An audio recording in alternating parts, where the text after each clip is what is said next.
Chapter 369. In fact, all the things that had happened in the divine capital these days revolved around the murder of several imperial court officials.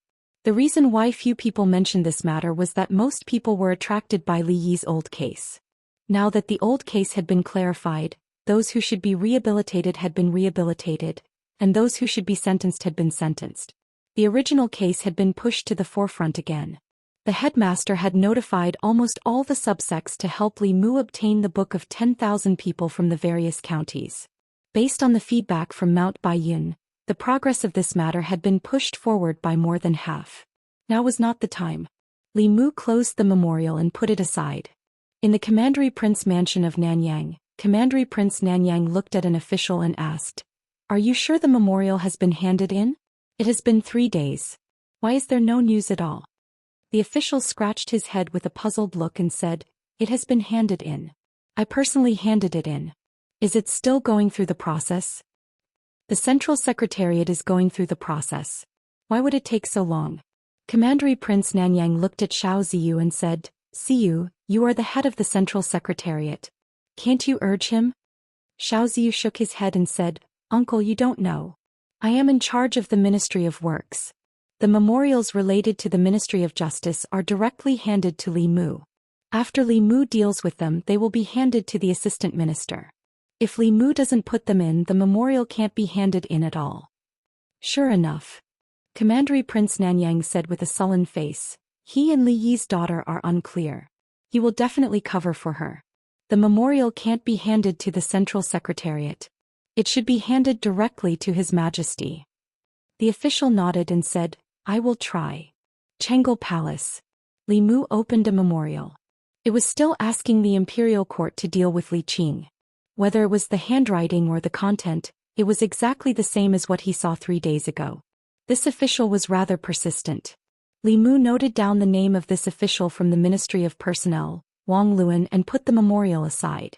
After calculating the time, he stood up and walked to the imperial kitchen. The Empress took Xiao Bai to the imperial kitchen to admire the flowers. Before she returned, Li Mu had to prepare lunch. 3 days later. Royal Prince Mansion of Nanyang. Commandery Prince Nanyang paced around the room and asked, "Why is there still no news?" The official was also puzzled and said, "I don't know either." At this moment, a servant walked in and whispered a few words into Duke Nanyang's ear. Commandery Prince Nanyang was taken aback and asked, "Book of 10,000 people?" The servant nodded and said, "Someone from King Ping's mansion came to pass on the news. Someone is urging the people in the various counties to write a petition to plead for mercy for that woman." Commandery Prince Nanyang snorted coldly and said, "So that's what he's planning." If this matter attracted the attention of the people in the 36 counties and caused them to write a petition to the people, the imperial court might really compromise. After all, the people's hearts were the foundation for the continuation of the Great Show. If it was only the Luoyang, it would be fine. However, if the people of the 36 counties all pleaded for mercy for that woman, even the law would have to give in. If they also had the book of 10,000 people when they were sentenced, then he would still be the Minister of Personnel now. If he couldn't get something, then no one else could. Commandery Prince Nanyang's expression was cold as he said, "Although I don't know who gave him the idea, it's impossible for him to save Li Yi's daughter.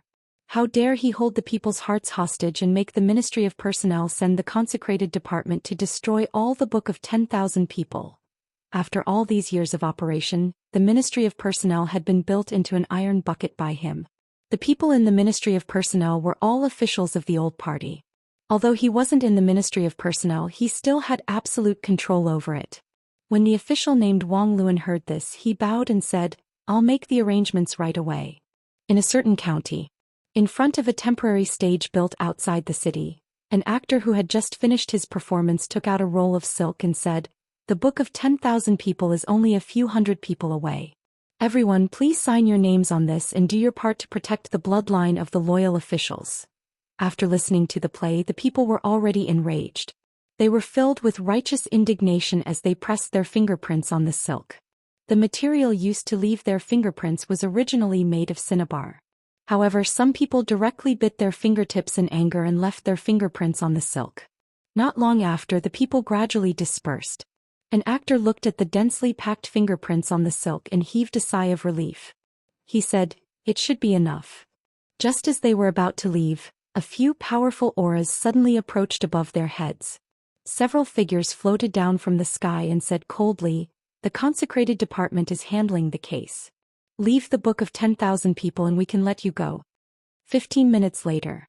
The consecrated department's mouths were stuffed with rags and tied to a tree. The actors flew into the air and flew into the distance. I didn't expect that we, the disciples of the Fulu school, would come out to perform. The person that the imperial court wants to execute is the disciple of the sect master, which is our martial uncle. In order to save martial uncle, this is something that should be done. Didn't you see that even our master has personally come? Let's not talk about it anymore. The book of 10,000 people for this county has been collected. When we return and hand it in, everyone will be able to obtain an earth-ranked Fulu. Such a good thing should be given more. After many days, Li Mu once again saw Xianxia in his home. Xianxia stepped into the courtyard and waved his hand. Many bolts of cloth floated in front of Li Mu. These bolts of cloth were covered with red fingerprints. They were clearly ordinary cloth, but they emitted powerful auras, forcing Lu Hanyan Wanwan and Xiaobai to retreat. When the auras swept over Li Mu, they seemed to resonate with some aura on his body and gently passed through him. Xianxia said, "These are the book of 10,000 people for the 36 counties." Li Mu put away the 36 bolts of cloth and said, "Many thanks, senior sister." Xianxia said, "Senior brother sect master said that if the great Zhou court does not distinguish between good and evil, then there is no need to stay in the divine capital. It is better to return to the Fulu school as soon as possible to raise your cultivation and prepare to succeed the sect master." Li Mu smiled and said, "I believe in His Majesty." Although the great Zhou court was not worth it within the divine capital, there was still someone like Li Mu who was worth it. In recent days, many officials in the imperial court had submitted memorials, requesting that Li Yi's daughter be severely punished. However, the memorials they submitted were like stones sinking into the sea. There was no response. During the morning court session, an official finally could not bear it anymore. An official from the Ministry of Personnel stood up and said, "Reporting to His Majesty, under the circumstances of Li Yi's case being unclear, Li Yi's daughter assassinated 5 officials of the imperial court. Such behavior is truly too vile. If she is not severely punished, it will not be enough to uphold the law and establish the prestige of the nation." As soon as he finished speaking, another person stood up. Zhang Chun looked at him and said, "Sir, your words are incorrect. How could Lord Li's daughter not know whether or not he committed treason? Those 5 people were the main culprits who framed Lord Li back then. Even death could not wipe out their crimes. If they did not die, they should be executed today." The official from the Ministry of Personnel said, "The nation has its own laws. If they are guilty, the imperial court will judge them. It is not up to her to execute them privately." Zhang Chun said mockingly, "The imperial court. Lord Li has been wronged for 14 years. Has the imperial court had any intention of overturning the case for him?"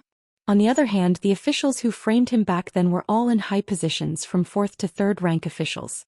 How do you expect people to trust the imperial court? The official from the Ministry of Personnel said coldly, "This is also not a reason for her to kill. If we forgive her, how can we uphold the law?" Zhang Chun retorted, "If we uphold the law, how can we uphold the will of the people?" The two of them were in a heated argument. Shang Guanli walked out from behind the curtain and said, "Silence." The Empress's voice was heard from behind the curtain. "What do you think?" As soon as she finished speaking, the hall fell into a brief silence. Usually, the highest-ranking officials would be the first to speak on this topic. However, people like the head of the Secretariat and the ministers of the 6 ministries would not quarrel with others in the imperial court. Most of the time it was the officials below them who spoke on their behalf. After a brief silence, some officials stood up one after another. "I think that Lord Wang of the Ministry of Personnel has a point. One case is another case. These 2 cases should not be mixed together. Lord Li Yi has been wrongly accused, but his daughter has indeed violated the law." Seeing these people step forward, many officials sighed in their hearts. Although that was the case, the imperial court still owed their family in Li Yi's case. If they still wanted to execute his daughter, then what was the point of overturning the case for him? However, because of Li Yi's overturning of the case, both the new and old parties were deeply involved. Even if they had different opinions, they did not dare to speak out. After another official seconded the motion, a figure finally walked out from the crowd. The officials in the imperial court all looked at him. These days, everything that happened in the imperial court was caused by Li Mu alone. This time he was probably one of the people who wanted to protect Li Yi's daughter. Li Mu walked to the front of the hall and did not express his opinion. He only said calmly, "I would like your majesty and all the officials to see something first." With a wave of his hand, a pile of things suddenly appeared in the crepe myrtle hall. There were a total of 36 pieces of what looked like cloth and silk. They slowly flew into the air, then connected together and slowly unfolded. A shocking scene appeared in everyone's eyes. The 36 pieces of cloth connected together formed a huge canvas that was 200 feet long. The canvas was densely covered with blood-red fingerprints. As the canvas unfolded, an extremely powerful aura suddenly spread out. Under the impact of this aura, the officials in the hall could not help but retreat. Some even fell on their buttocks. Only a small number of people were able to remain standing under the impact of this aura. Behind Li Mu, several officials who had just stood up and suggested that Li Qing be severely punished retreated more than 10 steps. One of them even directly withdrew from the crepe myrtle hall. An official looked at the huge canvas in front of him and saw the faint smell of blood on it. He murmured, "A blood letter of the people, a blood letter of the people condensed from the power of faith of the people." Li Mu stood in front of the canvas and slowly said, "Lord Li was loyal and patriotic, but because of a scoundrel's framing his entire family died in vain. The imperial court owes the Li family too much. The people of 36 counties, 360,000 people, plead your majesty for mercy." Chapter 370. In the crepe myrtle palace, the 36 scrolls of the Book of the People floated in front of the officials. Although there were no words on the unfurled white cloth, the fingerprints and palm prints represented the wishes of the people. The will of the people could not be deceived, nor could it be defied. This was the foundation of the Great Zhou. Under the pressure of the Book of the People, the officials who had just stepped forward to request the execution of Li Yi's daughter found it difficult to speak again. They could no longer speak. After Li Mu took out the Book of the People, if they spoke again, the opposition would not be from Li Mu, but from the will of the people. For the imperial court, in the face of the will of the people, there was nothing that could not be compromised, including them. The noisy imperial court suddenly quieted down. After a long period of silence, a figure slowly stepped forward. Zhang Chun bowed and said loudly, "Your Majesty, please have mercy."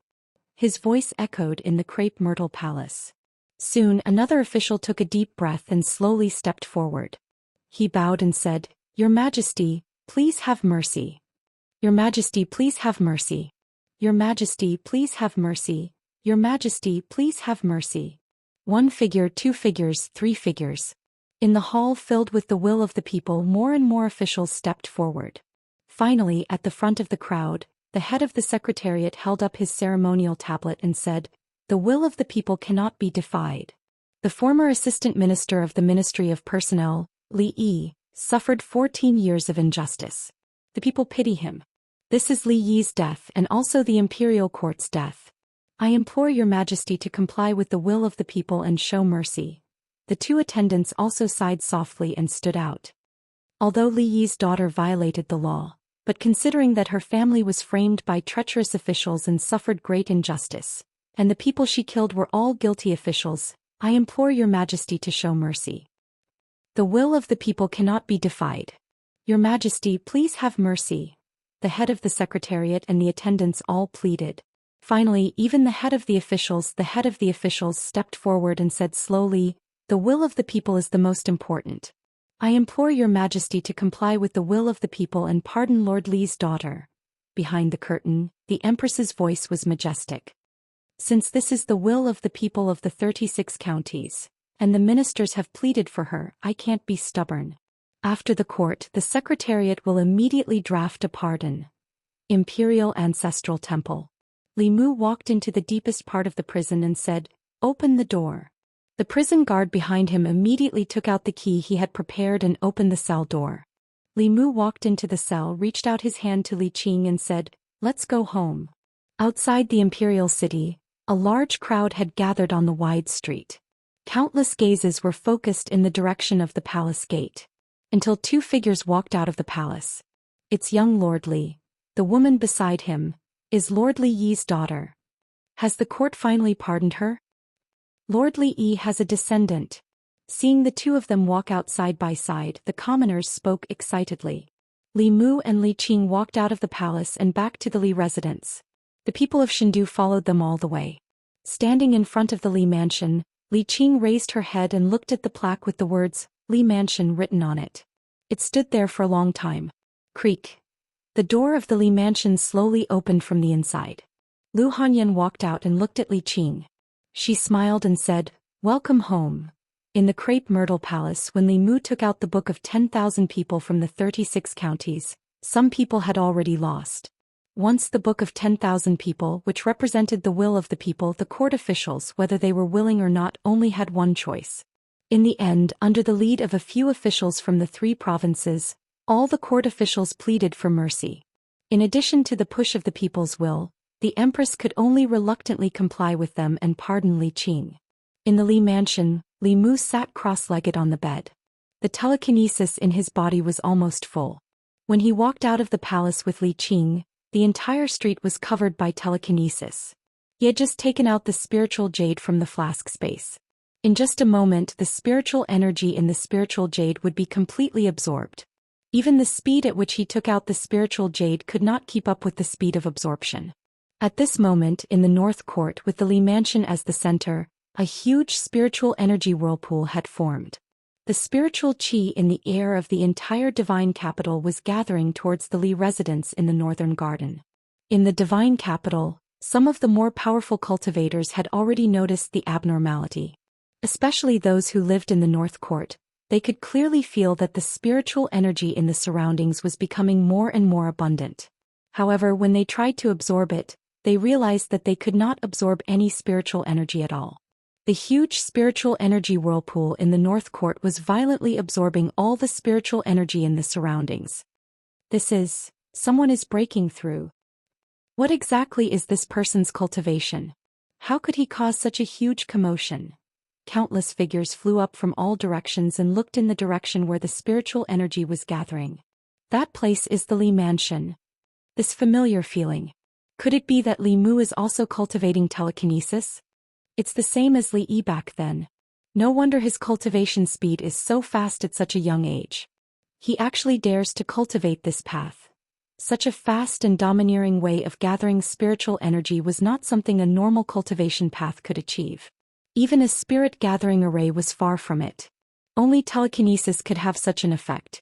The path of telekinesis was the fastest way to improve one's cultivation among all the paths of cultivation. The reason why so few people cultivated it was not because they did not want to, but because it was too difficult. Telekinesis originated from the people.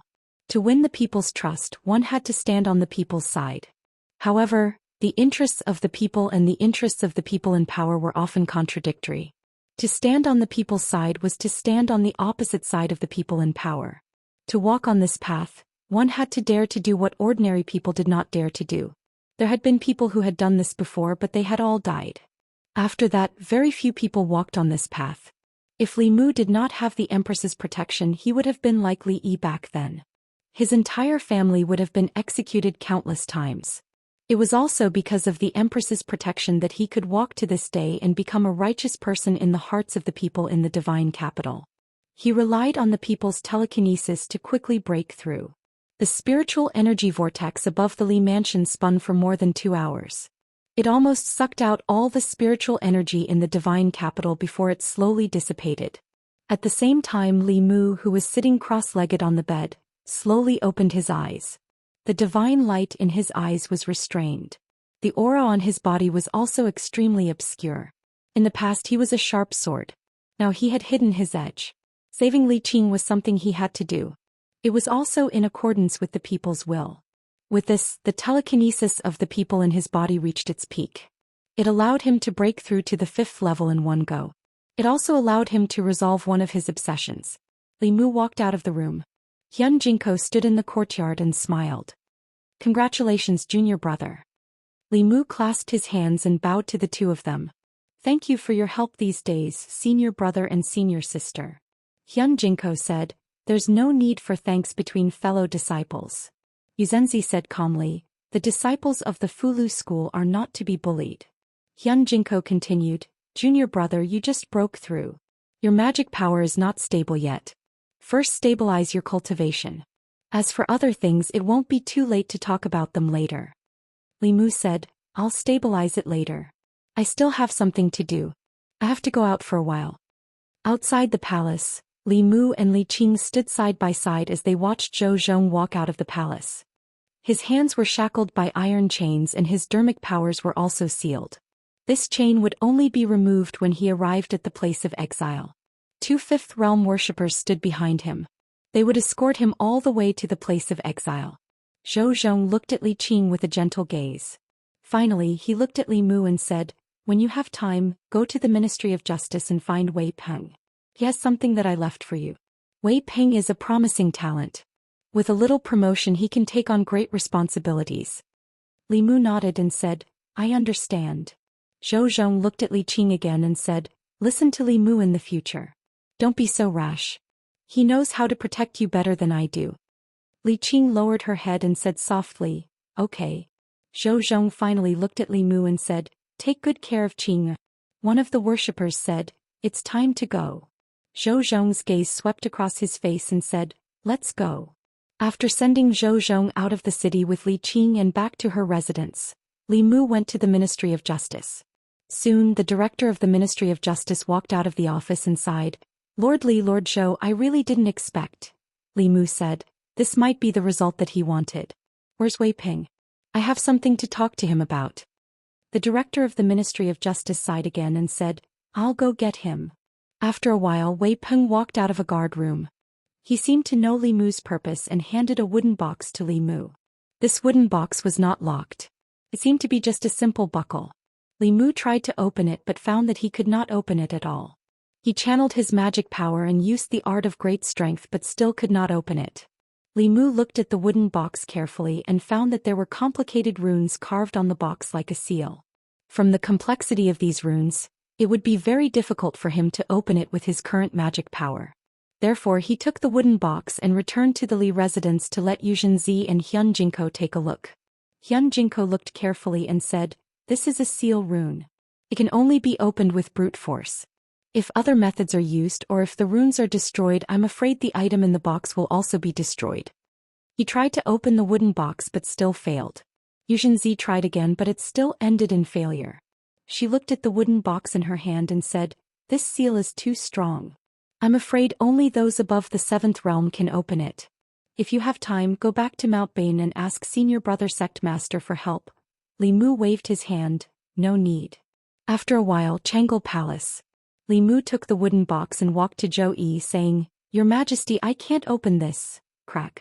Zhou Yi took the wooden box and opened it easily. Li Mu leaned over and saw a book in the box. He took out the book, flipped through a few pages and slowly closed it. Chapter 371.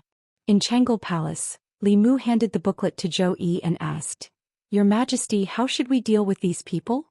Zhou Yi flipped open the booklet and glanced at it a few times. Then he asked Li Mu, What do you think? Li Mu thought for a moment and said, I think that the Great Zhou's imperial court has been suffering from a chronic problem for a long time. The court officials have formed cliques for personal gain, and in order to suppress dissidents, they will do anything. If we want to cure this chaos, we need to use strong medicine. Your Majesty can also take this opportunity to support some of your trusted aides.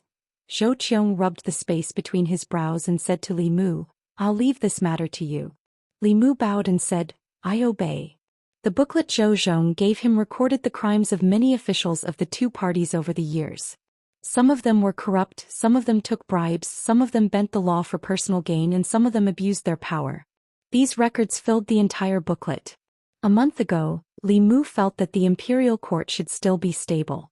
Over the past month, Li Mu gradually realized that the Great Zhou's imperial court had a problem from the root. Rather than maintaining the stability on the surface and letting them slowly nibble away at the decaying Great Zhou, it was better to cut the Gordian knot and use strong medicine to weaken the old and new factions. At the same time, power would gradually return to the hands of the Empress. When the empress completely controlled the imperial court, whoever passed the throne of the great Zhou to would have nothing to do with the old and new parties. Even if the empress didn't pass the throne to the Zhou clan or the Shao clan, it would be her own business to pass the throne to her own son. Or if the empress's cultivation reached the 8th level, then no matter how strong the old and new parties were, they wouldn't even have the right to protest under absolute power. In that case, who would dare to bully him in the entire Zhou province, let alone the imperial court? Unfortunately, this could only exist in Li Mu's imagination. The Empress' 7th level came more from her inheritance than from her own cultivation. Unless she encountered a greater opportunity, the 7th level was the peak that she could reach in this lifetime. At present, all the 7th realm powerhouses that Li Mu knew, including Xianxia, were promoted to the upper realm through inheritance. Zhou Yi leaned against the dragon throne and propped up his head. He said, "I'm a bit tired. Here are a few memorials. Help me take a look." Li Mu moved a chair and sat in front of the table. He said, "Your Majesty should rest first. When you wake up, the soup in the imperial kitchen will be almost ready." Although it was unlikely that a 7th realm cultivator would tire herself out, Li Mu didn't forget that the Empress' inner demon had yet to be removed. Suppressing the inner demon was an extremely taxing task. The exhaustion of mental energy was no less than fighting a battle with an expert of the same level. With Li Mu here, she didn't have to worry about court matters. Zhou Yi leaned against the dragon throne and closed her eyes to recover her mind. Suddenly, a cloud of fog appeared in front of her. When the fog dissipated, she was no longer in Chang'e Palace, but in the Imperial Garden. Zhou Yi quickly realized that this was a dream. As a 7th realm cultivator, she could control her body and consciousness. However, dreams didn't seem to have much to do with a person's consciousness. Instead, it was dominated by another consciousness. She wanted to withdraw her consciousness from the dream, but she heard a sound coming from the depths of the Imperial Garden. This made her change her mind. She was also interested in the contents of the subconscious fantasy. Thus, she walked along the path of the Imperial Garden and slowly walked into the depths. As she walked, the conversation in the depths of the garden gradually became clear. "This orange is very sweet. It's a tribute orange from Jiangnan. Try it. I want you to feed me." "Nonsense. You're not even willing to do this for me. You don't love me anymore." Okay. Open your mouth." In the depths of the garden, there seemed to be a couple passionately in love. Zhou Yi had never experienced love, so she didn't feel envious. She just felt that even the fragrance of the flowers in the Imperial Garden couldn't cover up the sour smell in the air. Just as she was about to leave, the couple sitting in the pavilion suddenly turned around. In the pavilion, the other her was peeling the orange with a smile and sending the orange pieces into the mouth of the person in her arms. And the person nestled in her arms was actually Chang'e Palace. Zhou Yi, who was lying on the rocking chair, suddenly opened her beautiful eyes. Fine sweat even seeped out of her forehead. After Li Mu finished reading the last memorial, he inadvertently glanced over and found that the Empress had woken up. Then he asked with some surprise, "Your Majesty, are you very hot?" Zhou Yi looked at Li Mu. The scene in her mind appeared again. She realized that her inner demon seemed to be getting more and more serious. Li Mu noticed the Empress's absent-mindedness. He waved his hand in front of her eyes and whispered, "Your Majesty, Your Majesty." Zhou Yi came back to her senses and said, "I'm fine. You can go back first." Li Mu said, "The soup in the imperial kitchen is ready. I'll go get a bowl for you." Zhou Yi waved her hand and said, "No need. I'll let Ali leave in a while. You can go back first." Li Mu tidied up the memorials he had read and put the chair back in place. He said, "Then I'll go back first." Walking out of Chang'e Palace, he sighed softly. The reason he came to Chang'e Palace was that he didn't know how to face the situation at home. He wanted to sort out his thoughts first, but the Empress obviously didn't give him the chance. It was now lunchtime. In the Imperial Palace, the officials of the various government offices began to walk out in groups. An official looked at Li Mu walking out of Chang'e Palace and said with emotion, "What is a favored official? This is a favored official. The number of times he goes to Her Majesty's bedchamber is more than the number of times he goes to the Secretariat." Another official said, "What is he holding in his hand? It looks like a book." When his eyes swept over the book in Li Mu's hand, he inexplicably shivered. He crossed his arms and said, "It's cold. Tomorrow I'll have to wear more clothes. Li Mu walked out of the imperial palace and all the way back to the Li residence. He stood in front of the gate but he didn't step in. It was hard for him to imagine what it would be like if Li Qing and Lu Hanyan appeared at home at the same time. In Lu Hanyan's eyes, Li Qing was undoubtedly Li Mu's ex-girlfriend. Although they had never confirmed their relationship, Li Mu couldn't deny that Li Qing was indeed his first love. If it wasn't for fate, the person sleeping next to him every night might be someone else. When a wife meets an ex-girlfriend and the current master of the Li residence meets an ex-master, it would be good if the two didn't fight. It couldn't be a happy and harmonious sisterly relationship, right? The gate of the residence suddenly opened. Xiao Bai ran out of the courtyard and asked in confusion, "Benefactor, what are you doing at the gate?" Li Mu rubbed her head, took a deep breath and stepped into the house. There wasn't the awkward atmosphere he imagined. Li Qing and Lu Hanyan were sitting in the courtyard and talking. They were neither too enthusiastic nor too distant. Li Mu walked into the courtyard and said, "I'm back." No one paid attention to him. Lu Hanyan looked at Li Qing and asked, "Where was Miss Li's previous room?"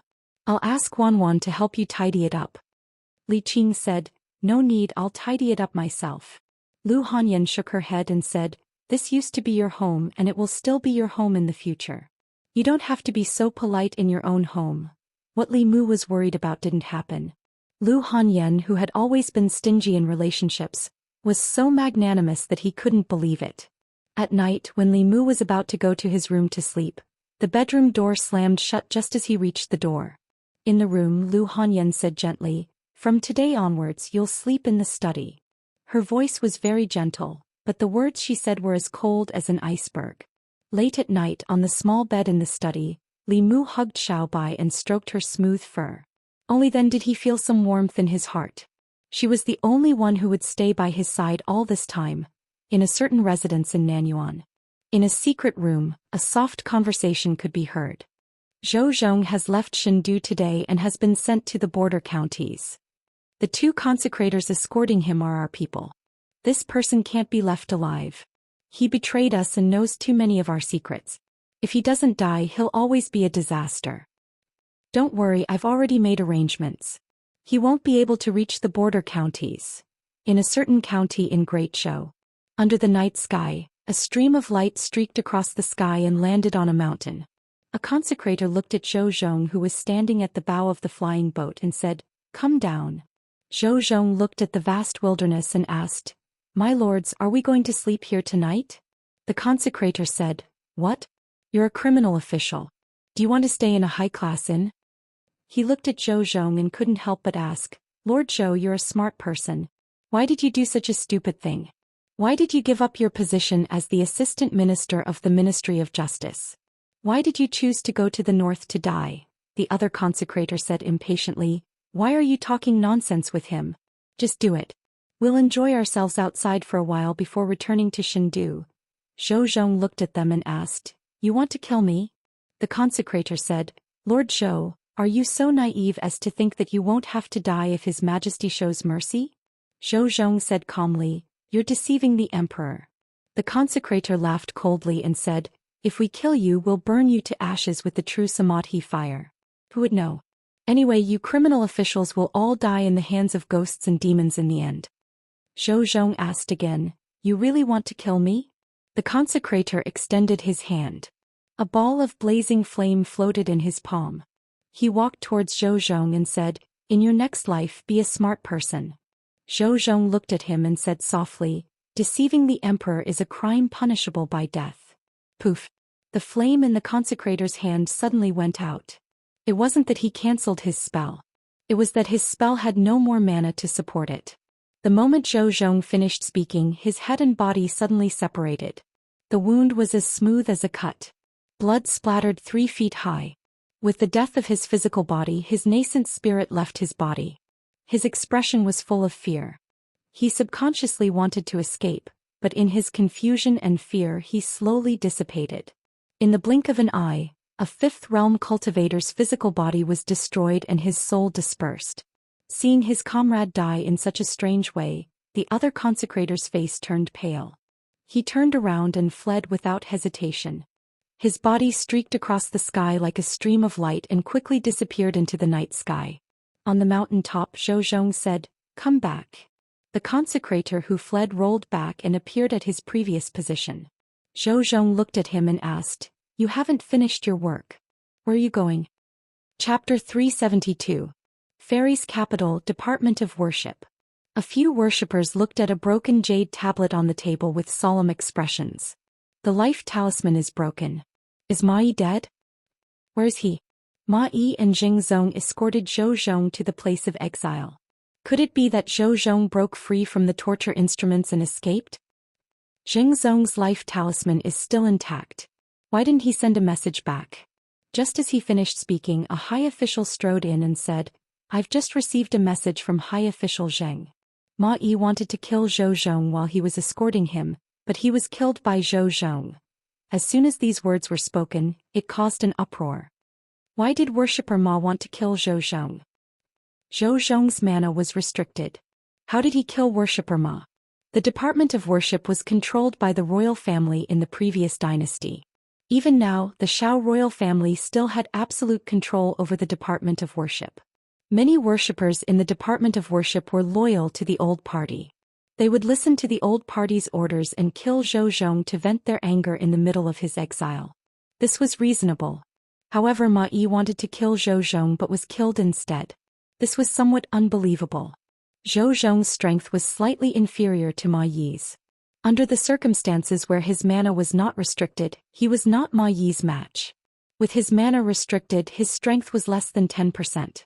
A transcendent realm cultivator could probably kill him. How could he kill another transcendent realm cultivator in the presence of a 5th-level worshipper? A worshipper looked troubled and asked, "How should we deal with this?" Another worshipper said, "Zhou Xian is a sinner and has committed such a grave crime. If he is not killed, justice will not be served." Everyone looked at him and did not agree. Ma Yi tried to kill Zhou Xian while escorting him to exile.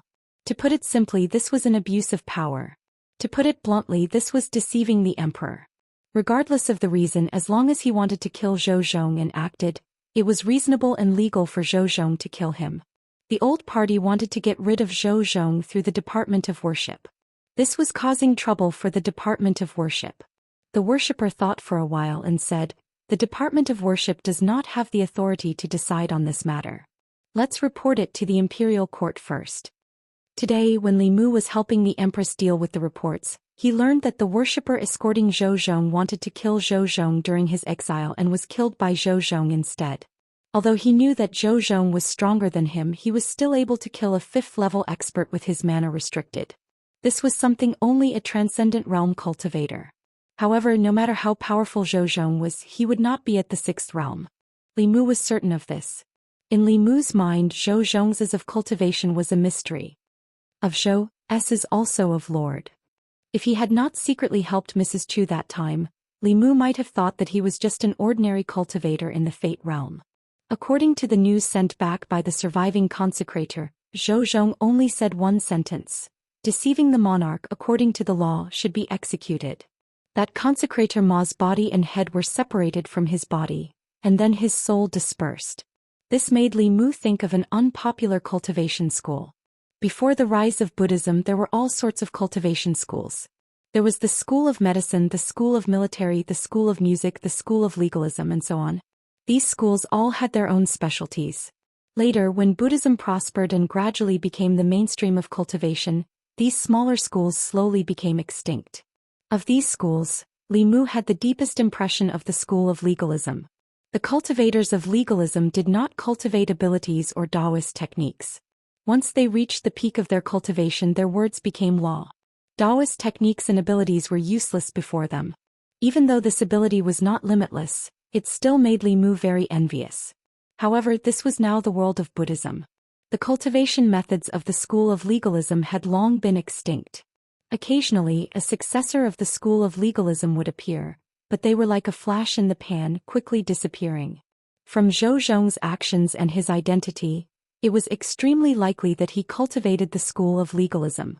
Throughout history, the successors of legalism would actively enter the court and push for legal reform. Perhaps their cultivation had something to do with this. The school of legalism did not cultivate dermic powers. Their attacks were more like Daoist techniques. If Zhou Xian cultivated both Daoist techniques and Daoist techniques, then his true strength might be extremely close to the sixth realm. If a fifth realm transcendent wanted to touch him, he would undoubtedly have kicked an iron plate. Through this incident, another problem was exposed. The Department of Worship was no longer the Department of Worship of Great Zhou, but the Department of Worship of the Old Party. The prefectures of Great Zhou had a high degree of autonomy.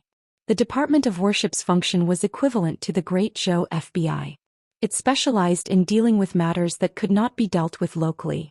If it was controlled by someone, there would be very serious consequences. Xiao Yu's incident was one of them. Zhou Xian's incident also explained the problem. Since they had decided to do something big, they might as well start with the Department of Worship. However, before that, there was an even more important matter that the Secretariat had to deal with immediately. After overturning the case for Li Qing's father, 2 ministers and 2 assistant ministers of the 6 ministries were removed from their positions. All of a sudden, there were 4 empty positions for officials above the 4th rank. The Ministry of Personnel was also without a leader. Without officials to replace them, the Yamen would not be able to continue operating. Regarding this, the Secretariat had been arguing for an entire morning. The Ministry of Personnel was the lifeblood of the Old Party. It was originally completely controlled by the Old Party. 1 minister and 2 assistant ministers were all members of the Old Party. The minister of the Ministry of Personnel was the Duke of Nanyang. Through the Ministry of Personnel, the Old Party controlled the assessment, appointment and dismissal of most officials in Great Zhou. They also indirectly influenced the Department of Worship. It could be said that they had grasped the lifeline of the imperial court. In the process of overturning the case for Li Yi, Li Mu and Zhou Xian had cut off the lifeblood of the Old Party. It seemed that the Old Party had only lost 3 officials, but in reality they had suffered heavy losses. The Old Party was the upper echelons of the government and could influence countless lower echelons of the government. Without the Ministry of Personnel, the Old Party would lose half of their authority in the imperial court. Therefore they hated Zhou Xian to the bone and wished that they could get rid of Zhou Xian on the way to exile him. This time the position of the Minister of the Ministry of Personnel was contested by Xiao Ziyu, who represented the royal Xiao family, and Zhou Xian, who represented the Zhou family, for the entire morning. They argued until their faces were red and their necks were thick, but no one gave in to the other. It was impossible for them to give in. In terms of power, the Minister of the Ministry of Personnel was the most powerful among the 6 ministers. The Old Party wanted to take back the position that originally belonged to them, and the new party would not let go of this one and only opportunity. If they obtained the Ministry of Personnel, they would be able to suppress the Old Party. Compared to them, the others did not speak much. This important position did not belong to the Old Party, but to the new party. It could not fall to anyone else. As for the Minister of the Ministry of Personnel, the Secretariat could submit 7 candidates. In order to ensure that nothing went wrong, the Xiao family wanted to monopolize the 7 positions. Naturally, the Zhou family also wanted to monopolize it. Neither side would let the other have their way. As the 2 argued back and forth, Li Mu felt a headache coming on. Why don't you take a look and see if the person you nominated has any qualifications? My person doesn't have any qualifications, but your person does? At most I'll give you 1. 7 positions, not 1 less. This position originally belonged to us. Li Mu finally could not take it anymore. He slammed the table and said, "The 2 of you, that's enough." He looked at Zhou Xian and Xiao Ziyu and said, "The 2 of you have argued for 4 hours over a single position. Do you still have any respect for your colleagues? There are still 2 assistant ministers and 1 minister to recommend. Are you going to discuss this until next year?" The other officials of the Secretariat agreed with Li Mu and spoke up. "His Lordly is right. If the 2 of you continue like this, when will it end? Let's discuss and come up with a plan." After some thought, Li Mu said, "How about this? Of the 7 positions, each of you can have 3. The last position can be left empty or someone else can be chosen." "No, I don't agree." The 2 of them refused without hesitation. Whether it was the new party or the old party, they were both determined to obtain the position of Minister of Personnel. They did not want to give up even 1 position, much less 3. "What right do you have to disagree?" Li Mu's face darkened as he said, "As officials of the Secretariat, are you more handsome than the other officials or have a higher cultivation? Why should the 2 of you decide on 7 positions? By allowing the 2 of you to discuss this, we are giving you face. If you don't want it, then we won't give it to you. For these 7 positions, the 6 officials of the Secretariat will each recommend one person, and the last one will be decided by Assistant Minister Lu. Are the 2 of you satisfied? Zhou Xian and Xiao Ziyu were speechless. The other 3 officials of the Secretariat felt extremely satisfied. Li Mu's words had spoken out what they had been thinking for many years. There were 6 Imperial Secretariat officials in the Central Secretariat. Everyone had the same rank and status. Due to the influence of the old and new factions, they usually gave these 2 people more power to speak. If they continued to push their luck, then they would be asking for more face. Which of the officials of the Secretariat did not come from an illustrious clan? They were not inferior to the Shao clan or the Zhou clan. For thousands of years, the dynasties of this land had at some point in time shared the same surname as them. Who did not have some pride in their hearts? Not long after Li Mu's voice fell, Wang Shi of the Secretariat said, "I agree with what Sir Li said." Zhang Huili continued, continuing to argue like this is not a solution. "If the 2 of you do not agree with Lord Li's initial proposal, then we will each nominate one person. Wouldn't this be fairer?" Song Liangyu looked at the 2 and asked, "Lord Xiao, Lord Zhou, what do you think?" Xiao Ziyu and Zhou Xiong thought quickly. The second situation was naturally the one they did not want to see the most. If each of them could only nominate one person, then there was not even a 20% chance. If each of them nominated 3 people, then the chance was close to 50%. They were clear about this. The 2 of them looked at each other and said at the same time, "Then let's follow Lord Li's initial proposal." The 2 of them each wrote 3 names on the paper. Xiao Ziyu asked, "The nomination of the last person, that is none of your business." Li Mu waved his hand and said, "Out of the 7 spots, the 2 of you have taken up 6. The 5 of us do not even have a chance to nominate one person?" Zhou Xiong and Xiao Ziyu did not speak. The last person to nominate was just to make up the numbers. As long as it was not someone from the opposing faction, they had no objections. Zhou Xiong was still worried and added, "The position of Minister of Personnel is very important. Zhang Chun does not have enough experience. If Lord Li wants to nominate him, I'm afraid it is against the rules. Do you think that I am like the 2 of you who only know how to suppress dissidents and appoint people based on favoritism?" Li Mu looked at him with disdain and said, "Besides, even if it is a nomination, the final decision is made by His Majesty. Do you think that I can make the decision for the Minister of Personnel?" Chapter 373. The position of Minister of Official Personnel Affairs was extremely important. Even if Li Mu was a favored official, the Empress would not let him make the decision. However, Xiao Ziyu was still worried. He asked, "If I may ask, who would you like to nominate?" Li Mu actually wanted to nominate Zhang Chun. After all, he owed old Zhang a lot of favors. If he became Minister of Official Personnel Affairs, he would have the right to apply for a 5-sectioned house from the imperial court. He would have servants and maids. However, the Minister of Official Personnel Affairs was a 3rd-rank official. He was now a 5th-rank official. No matter how he skipped a rank, he could not let the Shindu Medallion directly promote him to Minister of Official Personnel Affairs. If it was not Zhang Chun, it did not matter who else was. Li Mu thought for a while and said, "Lu Qing, the Assistant Minister of Rights." It was sad to say that after being in the imperial court for so long, others had formed cliques and cliques, but he did not even have anyone to do so. In fact, when it came to nominating for the position of Minister of Official Personnel Affairs, he could only think of Lu Qing, the Assistant Minister of Rights. Xiao Ziyu looked at Li Mu in surprise and said, "The Assistant Minister of Rights has just been promoted. Isn't it too frequent to promote him to Minister of Official Personnel Affairs in such a short period of time?" Li Mu looked at him and said, "Why don't we give this opportunity to Lord Xiao?" Before Xiao Ziyu could answer, Zhou Xiong immediately said, "Lu Qing is Lu Qing then. He's currently at rank 4. It's fine as long as he has the qualifications to be nominated for rank 3. You're meddling too much, aren't you?" Lu Qing had just been promoted to Assistant Minister of the Ministry of Rights not long ago.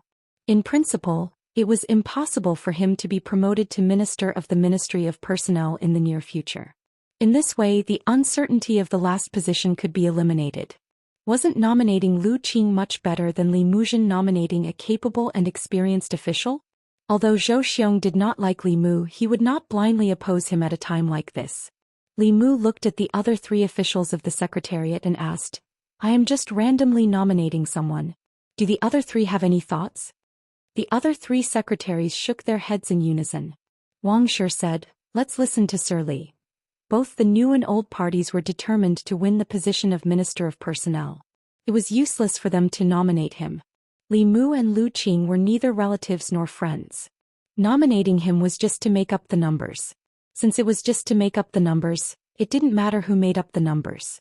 Under Li Mu's forceful intervention, Zhou Xian and Xiao Ziyu made a compromise, and the candidate for the Minister of Personnel was finally decided.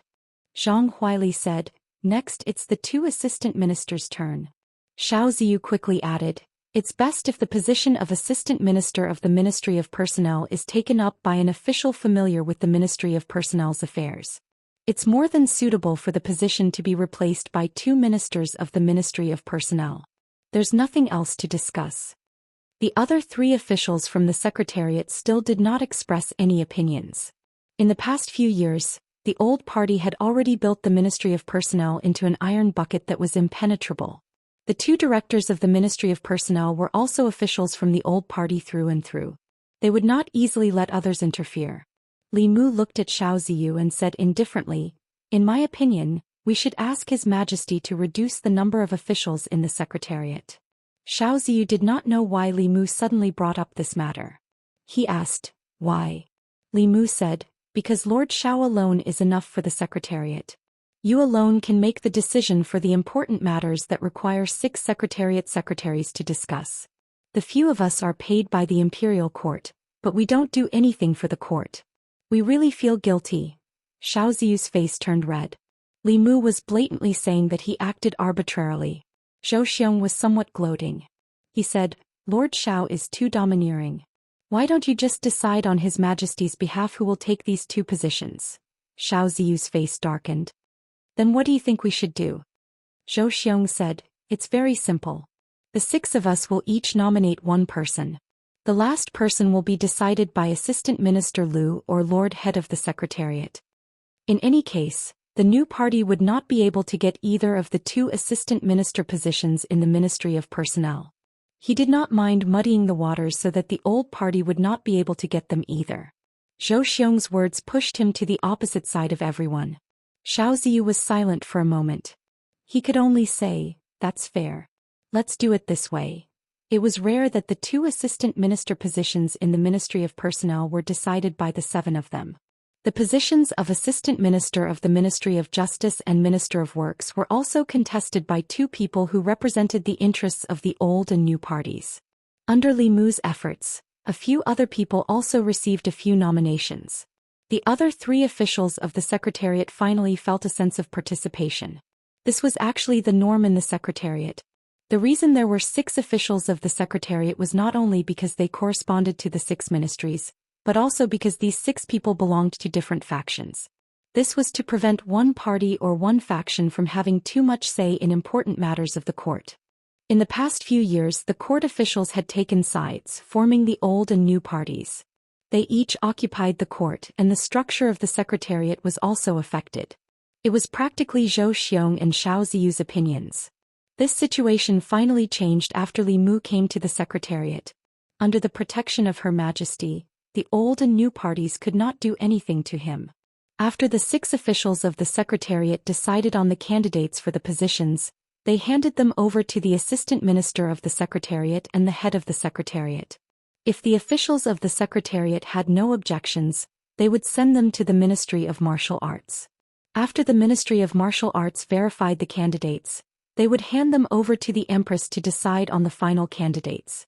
Among them, there were restrictions on the monarch's authority and also restrictions on the monarch's authority.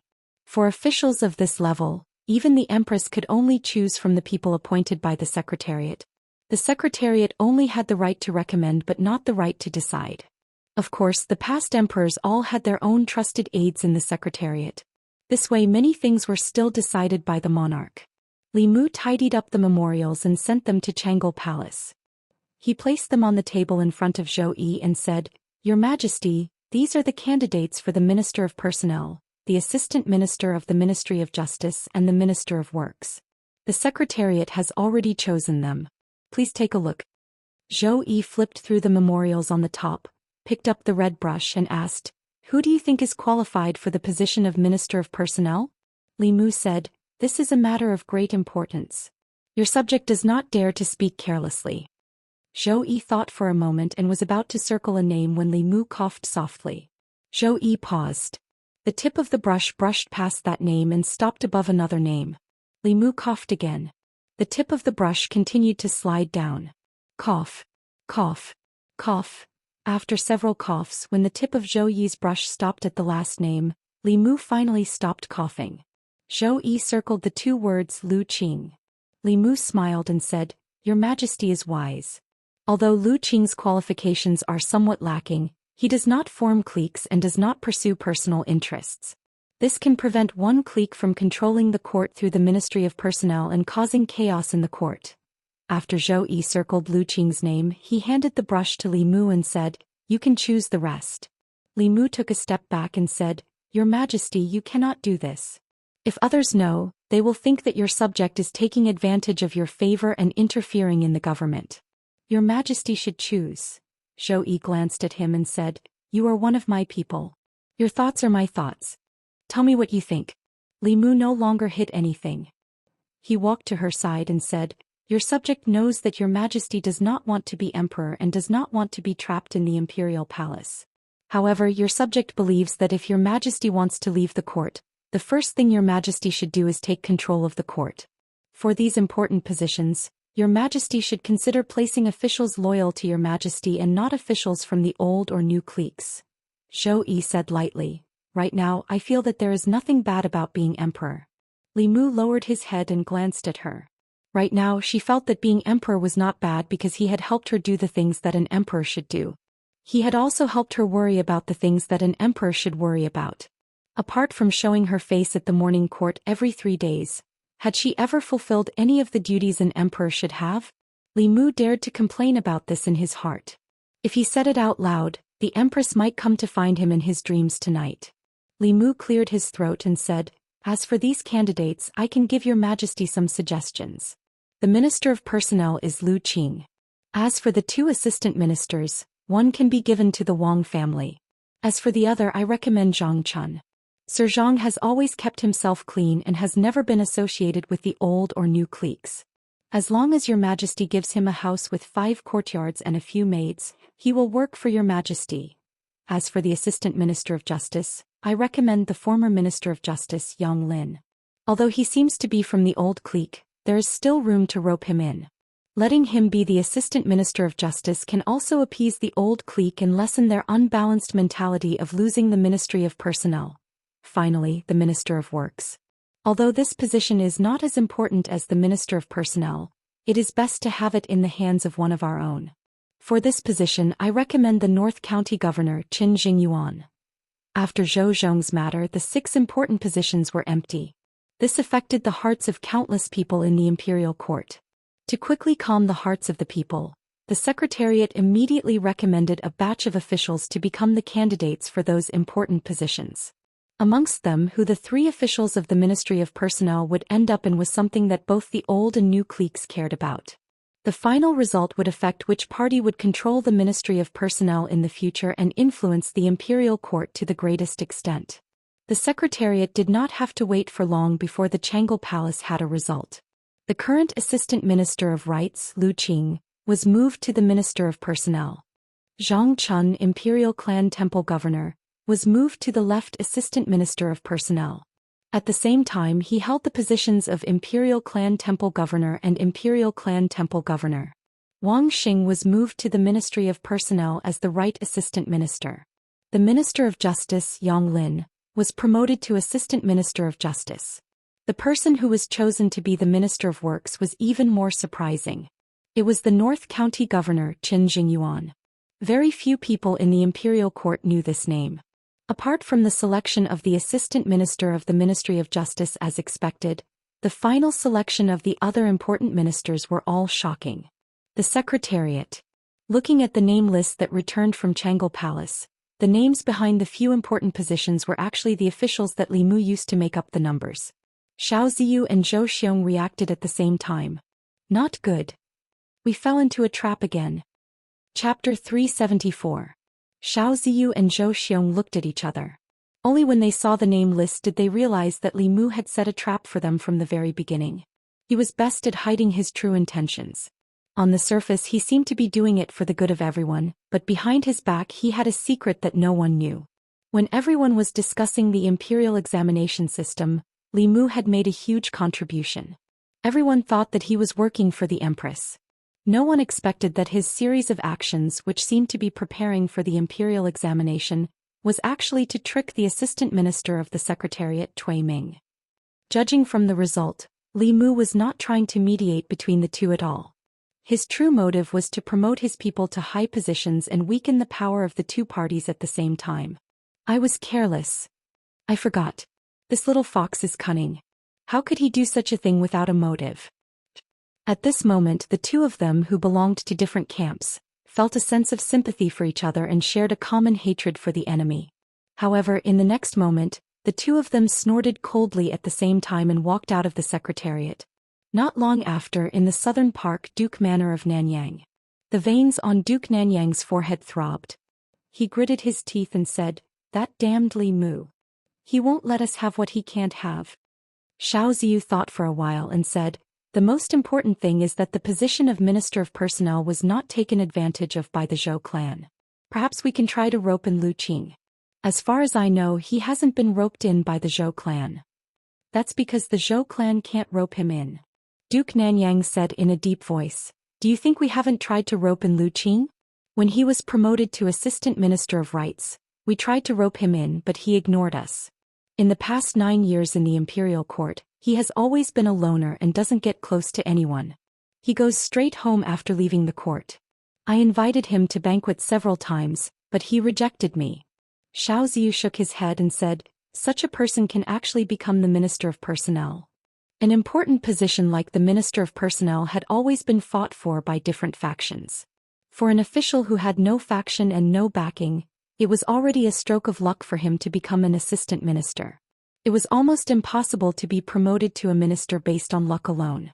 The position of Minister of Personnel could no longer be forced.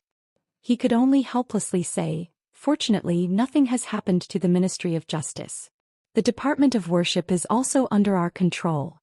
At the same time, in the study of the Zhou family's minister Zhou Xian, the 4 Zhou brothers fell into silence. The Zhou family didn't suffer too many losses this time. Among the 6 ministries, the Ministry of Works had the least power. Thus, whether it was Zhou Ting's resignation as assistant minister or Zhou Chuan's dismissal, it didn't affect the Zhou family too much. The Xiao clan, on the other hand, had lost the Ministry of Personnel. Their lifeline had been cut off. However, this was not entirely good news for the Zhou family. In the past, the Empress didn't care much about the fight between the old party and the new party, and she wouldn't intervene. But now she was deliberately suppressing the new party and the old party. This time she appointed several important official positions, avoiding the officials of the new party and the old party. She intended to cultivate her own forces, which was more significant than suppressing the other two parties. Could it be that she's really cultivating her own forces? Zhou Chuan's face was full of doubt. He asked, "In the past she only wanted to condense the next strand of Emperor's qi as soon as possible and pass down the throne. She didn't care much about the fight between the two parties. Could it be that her thinking has changed?" Zhou Ting said indifferently, "It's very possible. Ever since she began to favor Li Mu, she's changed more and more." Zhou Xian said with incomparable certainty, "I'm very sure that Li Mu must be behind Her Majesty's actions. This time from the beginning to the end was a trap set by him. I suspect that he wants to support his own party. No matter what, Li Mu must be taken seriously." The Ministry of Rights. In the assistant minister's office, Lu Qing was packing his things. From tomorrow onwards he would take up his post at the Ministry of Personnel as Minister of Personnel. The Minister of Rights walked into the office and clasped his hands in greeting. "Congratulations, Lord Lu. Lord Lu's promotion speed is really fast." Rather complicated emotions flowed in the depths of his eyes. In the short span of half a year he had personally witnessed Lu Qing rise from a small minister counselor of the Ministry of Rights to a physician, assistant minister, and now, Lu Qing had become the Minister of Personnel. He held real power in his hands and his status was firmly above his own. As Lu Qing's superior, he had mixed feelings. Lu Qing also sighed emotionally. Yes, I also didn't expect this place to rise so quickly. Northern Court. Li Mu stood at the entrance of his house watching Zhang Chun move in.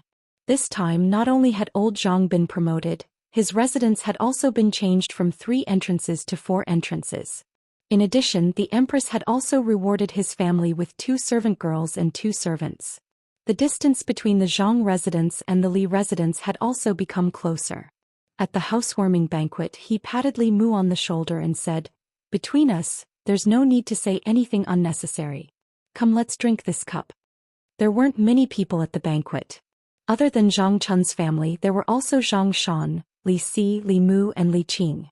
Since the last time he came to Luoyang, Zhang Shan hadn't gone back. He had never been to Luoyang before and was shocked by the prosperity of the streets. He had already asked Lu Hanyan for permission to open a branch here. Coincidentally, Lu Hanyan also had the same idea, so he stayed for the time being. After a few cups of wine, Zhang Shan looked at Li Qing and asked, "Boss, what do you plan to do next? Will you continue to stay in Luoyang?" Li Si kicked him under the table, but it was too late. Li Qing was silent for a moment, then said, "In 2 days I should return to Mount Baiyun." Li Si's lips moved slightly. He wanted to say something, but in the end he didn't speak. He poured a cup of wine and said to Li Mu, "Here's to you." The wine cups clinked. He gave Li Mu a meaningful look and said, "You guys have gone through a lot of trouble to get to where you are today. You must cherish the people in front of you." Zhang Shan raised his wine cup and said, "That's right. You and the shopkeeper have gone through a lot of trouble to get together. You must cherish her in the future." Li Si poured another cup of wine and said to Li Qing, "Here's to you, boss. I hope you can think carefully before you make a decision in the future. Don't regret it in the future." Zhang Shan agreed and said, "That's right. If you hadn't killed those corrupt officials, this matter would have been much simpler. You wouldn't have to stay in the Imperial Clan Temple. They would still be beheaded in the end." Ever since Li Qing came to the house, Li Mu had been sleeping in the study with Xiao Bai in his arms every day. Not only that, on the second day after Li Qing came to Luoyang, Lu Hanyan removed all the festive decorations inside and outside the Li residence, including the big red lanterns at the door. According to the customs of Luoyang, the lanterns with the word "happiness" on them had to be hung for 3 months for the wedding celebration. He knew what Lu Hanyan meant. She was taking care of Li Qing's feelings. Li Qing's family had just passed away. For Li Qing, she chose to sacrifice herself. At night, Li Mu was about to enter the study when he saw a figure standing outside the room. Li Mu walked forward and asked in confusion, "Boss, why aren't you sleeping yet?" Li Qing said softly, "I wanted to tell you that I'm going back to Mount Baiyun to cultivate tomorrow. I'm sorry to have disturbed you for so long." Li Mu looked at her and said, "What's there to disturb? This is your home. I'm going to ask Her Majesty to let her bestow this residence to you again." Li Qing shook her head gently and said, "I don't have a home anymore. I think that if father knew in the underworld that the one living in the Li residence was someone like him, he would be relieved." Li Mu thought for a moment and said, "Lord Li hasn't been avenged. I'll let you see with your own eyes that they receive the punishment they deserve." Li Qing finally looked nervous. She grabbed Li Mu's wrist and said, "You've done enough. Let's stop here. Father doesn't want anyone to avenge him. He only wants someone to be like him and do something for the people." Li Mu was about to explain to her, but he felt something and looked back. In front of the moon gate, a figure stood there quietly. Li Qing was stunned for a moment, then she let go of Li Mu's hand with a pale face and said, "Senior sister, I..." Lu Hanyan walked over and shook her head. "Junior sister, you don't need to explain. I heard everything." Li Qing lowered her head and said, "I hope senior sister can persuade him." Lu Hanyan glanced at Li Mu and said to Li Qing, "Junior sister should also understand him. He won't change his mind so easily." Li Mu said, "Don't worry." Her Majesty agreed. "There won't be any danger." Lu Hanyan said to Li Qing, "With Her Majesty protecting him, junior sister doesn't need to worry." Li Qing looked at Li Mu and didn't say anything. She said softly, "Then I'll go back to my room first. You should rest early." Lu Hanyan suddenly said, "Junior sister, wait a moment." Li Qing turned around and asked, "Senior sister, is there anything else?" Lu Hanyan said, "There's a question I want to ask junior sister." Li Qing said, Senior sister, ask away. Lu Hanyan looked at her and asked, does junior sister also like Li Mu? Chapter 375. Li Mu had already prepared to return to his room to sleep. When he heard Lu Hanyan's words, he suddenly quivered and hurriedly said, what are you talking about? Lu Hanyan glanced at him and said, men shouldn't interrupt when women are talking. A trace of nervousness and panic flashed in the depths of Li Qing's eyes. However, after she met Lu Hanyan's gaze, that trace of panic gradually turned into calmness and indifference. She remembered what Li Si said before she left Yangqiu County.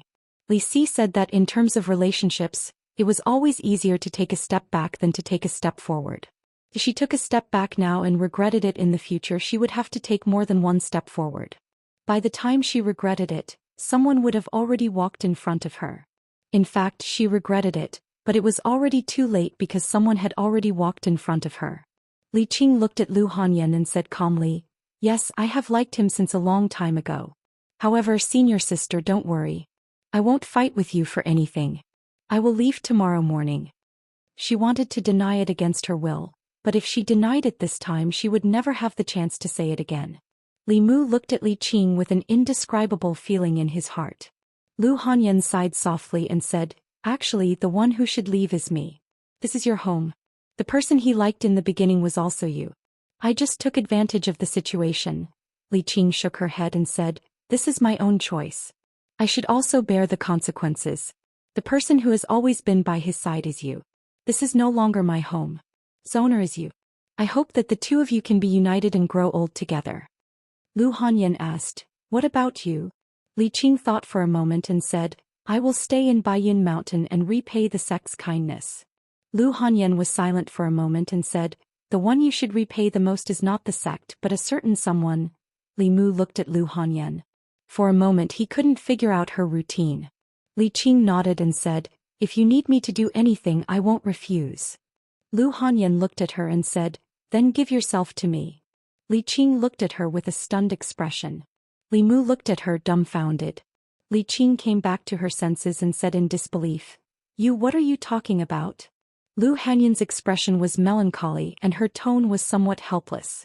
She continued, although I don't want to share my husband with others, it's not that I can't accept it if that person is you. After all, you're in front of me. A man can't forget the first woman he likes in his entire life.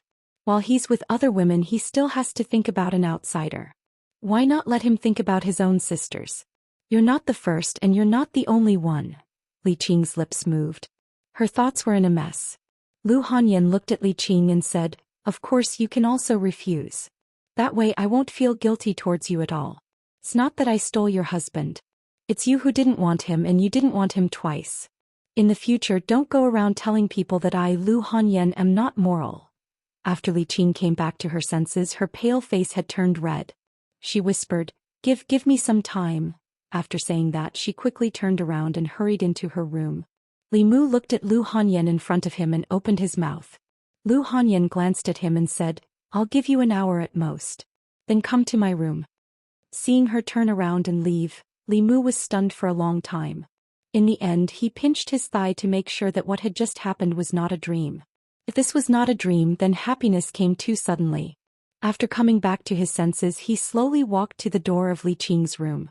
Her door was not closed. Li Mu walked in and saw her sitting on the edge of the bed with her head bowed. Li Mu did not say anything. He just silently walked to her side and sat down. The two of them sat in silence. After a while, Li Qing slowly leaned her head on Li Mu's shoulder. This was the closest she had been to Li Mu since they met. Li Qing softly said, actually, when we were in the Imperial Clan Temple, I wanted to lean on you like this. Li Mu put his arm around her shoulder and said, you can lean on me for a lifetime. Li Qing did not say anything else. She quietly leaned on him for a while and then said, go to senior sister's place. Right now she needs you more than I do. Li Mu nodded slightly and said, I'll watch you rest. Li Qing lay on the bed and covered herself with the quilt. She looked at Li Mu and said, go. Li Mu walked out of her room and helped her close the door. Li Qing, who was lying on the bed, slowly opened her beautiful eyes and softly said, Father, mother, did you see that? Qing also has someone to rely on. Li Mu walked into Lu Hanyan's room. Lu Hanyan was sitting on the bed. She did not raise her head and asked. She agreed. Li Mu did not answer. He walked to her side and asked, "Why did you?" Lu Hanyan unhappily said, "If I don't ask her, should I wait for you to ask her? At that time the one who will be angry will be me. So why don't I ask her myself?" Li Mu said, "What I mean is, why did you suddenly do this?" Lu Hanyan looked at him and said, "It's not sudden. From the day she appeared in Shendu I thought about it. Your feelings for her are not something I can compare to. If you run away with her one day, what should I do?" Li Mu said indignantly, "What are you talking about? You're my legal wife. How can I run away with someone else?" Lu Hanyan asked, "So if you had to choose between her and me, who would you choose?" Li Mu thought for a while and asked tentatively, "Can I have them both?" "Hey, don't bite me." After a long time, Lu Hanyan leaned into Li Mu's arms and said, "Anyway, I already have Wan Wan and Xiao Bai. It doesn't matter if she has one more. If it was someone else, she could forget about marrying into the Li family. But she is Li Qing." She buried her head in Li Mu's chest and said, "Let me tell you, I have already married Li Qing for you. You can't abandon me for any reason in the future, any." As she spoke, her voice became softer. The calmness and confidence she had when facing Li Qing just now had disappeared. Li Mu's clothes were wet from her tears. At this moment, Li Mu finally understood what she had been worried about these days. The experience of being abandoned by her parents when she was young had caused her trauma. Even now it had not healed. Li Mu hugged her tightly and said seriously, "I will never abandon you, never." Chang'an Palace. Zhou Yi read several memorials. Suddenly she raised her head and asked, "Where is Li Mu? Didn't he go to the minister's department today? I didn't see him in the morning court." Mr. May said, "I really didn't see him today." Zhou Yi thought for a while and put down her brush. She said, "He didn't go to court for no reason. I want to see what he is doing." She flicked her finger and a picture appeared in front of her. In the picture it seemed to be a street in Shendu. The street was full of people. There was a beautiful woman on each side of Li Mu. He was holding the woman on the left and the woman on the right. Mr. May looked at the picture in front of him and said in surprise, "Isn't that woman Li Yi's daughter?" "He and Li Mu," Zhou Yi snorted and said, "I knew it. Their relationship is not that simple. He goes to Zongjing Temple every day more frequently than he comes to Chang'an Palace. He didn't want the palace maids I gave him before. I thought he didn't like women. Now it seems that all men in the world are the same," Mr. May said awkwardly. "He is so outstanding. Naturally there are more people who like him. It's understandable that both parties are willing." Zhou Yi waved her hand to disperse the picture. She was a little annoyed. Li Mu had another wife. This meant that he would come to Chang'an Palace less often. It was only the first day and he didn't even go to court. On the streets of Shendu the people looked at the three figures in front of them and whispered, "Isn't that Li Yi? Who is he with?" The one on Li Yi's left is Madame Li. The one on the right seems to be Li Yi's daughter. Why is Li Yi holding her hand? Is there a need to ask? Li Yi overturned the case for Li Yi and saved Miss Li from prison. She was touched and wanted to marry him. It's normal. This is also a good story. Can be written into a play. They are a perfect match. No wonder Li Yi said he wouldn't let Li Yi have no descendants. So this is what he meant. Now Li Yi really has a descendant. Chapter 376. In the past 3 days, Li Mu had developed a feeling that life was more beautiful than this. He even thought of resigning from his position and living in seclusion. Returning to Baiyun Mountain, he could focus on cultivation and enjoy the happiness of having 2 wives. Wouldn't that be perfect? The reason why he gave up on this idea was because he thought of the Empress. Even if he were to leave, it would be after helping the Empress clear all obstacles and repaying her for recognizing his worth. Of course, he also wanted to take revenge on his father-in-law. Although the case had caused a stir and the whole country knew about it, the outcome was not satisfactory. The main culprits were all pardoned by the death exemption medallion. Only one of them received the punishment he deserved. As for the other accomplices, the 3 provinces only fined them a few months of their salary to maintain the stability of the court. It seemed that the price of framing a 4th-rank official was only a few months of salary. As far as they were concerned, this matter was already over. But for Li Mu it was just the beginning. He stretched out his hand. The ring on his finger flashed and a booklet appeared in his hand. It was the evidence of the crimes of some of the officials of the old party that Zhou Xian had collected over the years. Most of these people were the ones who joined forces to frame Li Yi. As the assistant minister of the Ministry of Justice and deeply trusted by the old party, it was easy for him to use his position to collect the evidence. The crimes of these people varied. Li Mu took out a piece of paper and wrote down a series of names. After thinking for a while, he circled one of them. Wang Luan, who was the minister of the Ministry of Personnel at that time, was the one who submitted many memorials asking for Li Qing to be severely punished. Li Mu was not holding a grudge, but there were so many people that he had to start with. He left the secretariat, walked out of the palace gate and walked toward the Ministry of Justice. In the assistant minister's office of the Ministry of Justice, Yang Lin leaned comfortably on a chair and sighed in his heart. He had thought that he would have to endure for many more years to reach the position of assistant minister before he retired. But who would have thought that the Ministry of Justice would undergo such a great change? Countless people were eyeing the position, but in the end he took advantage of it.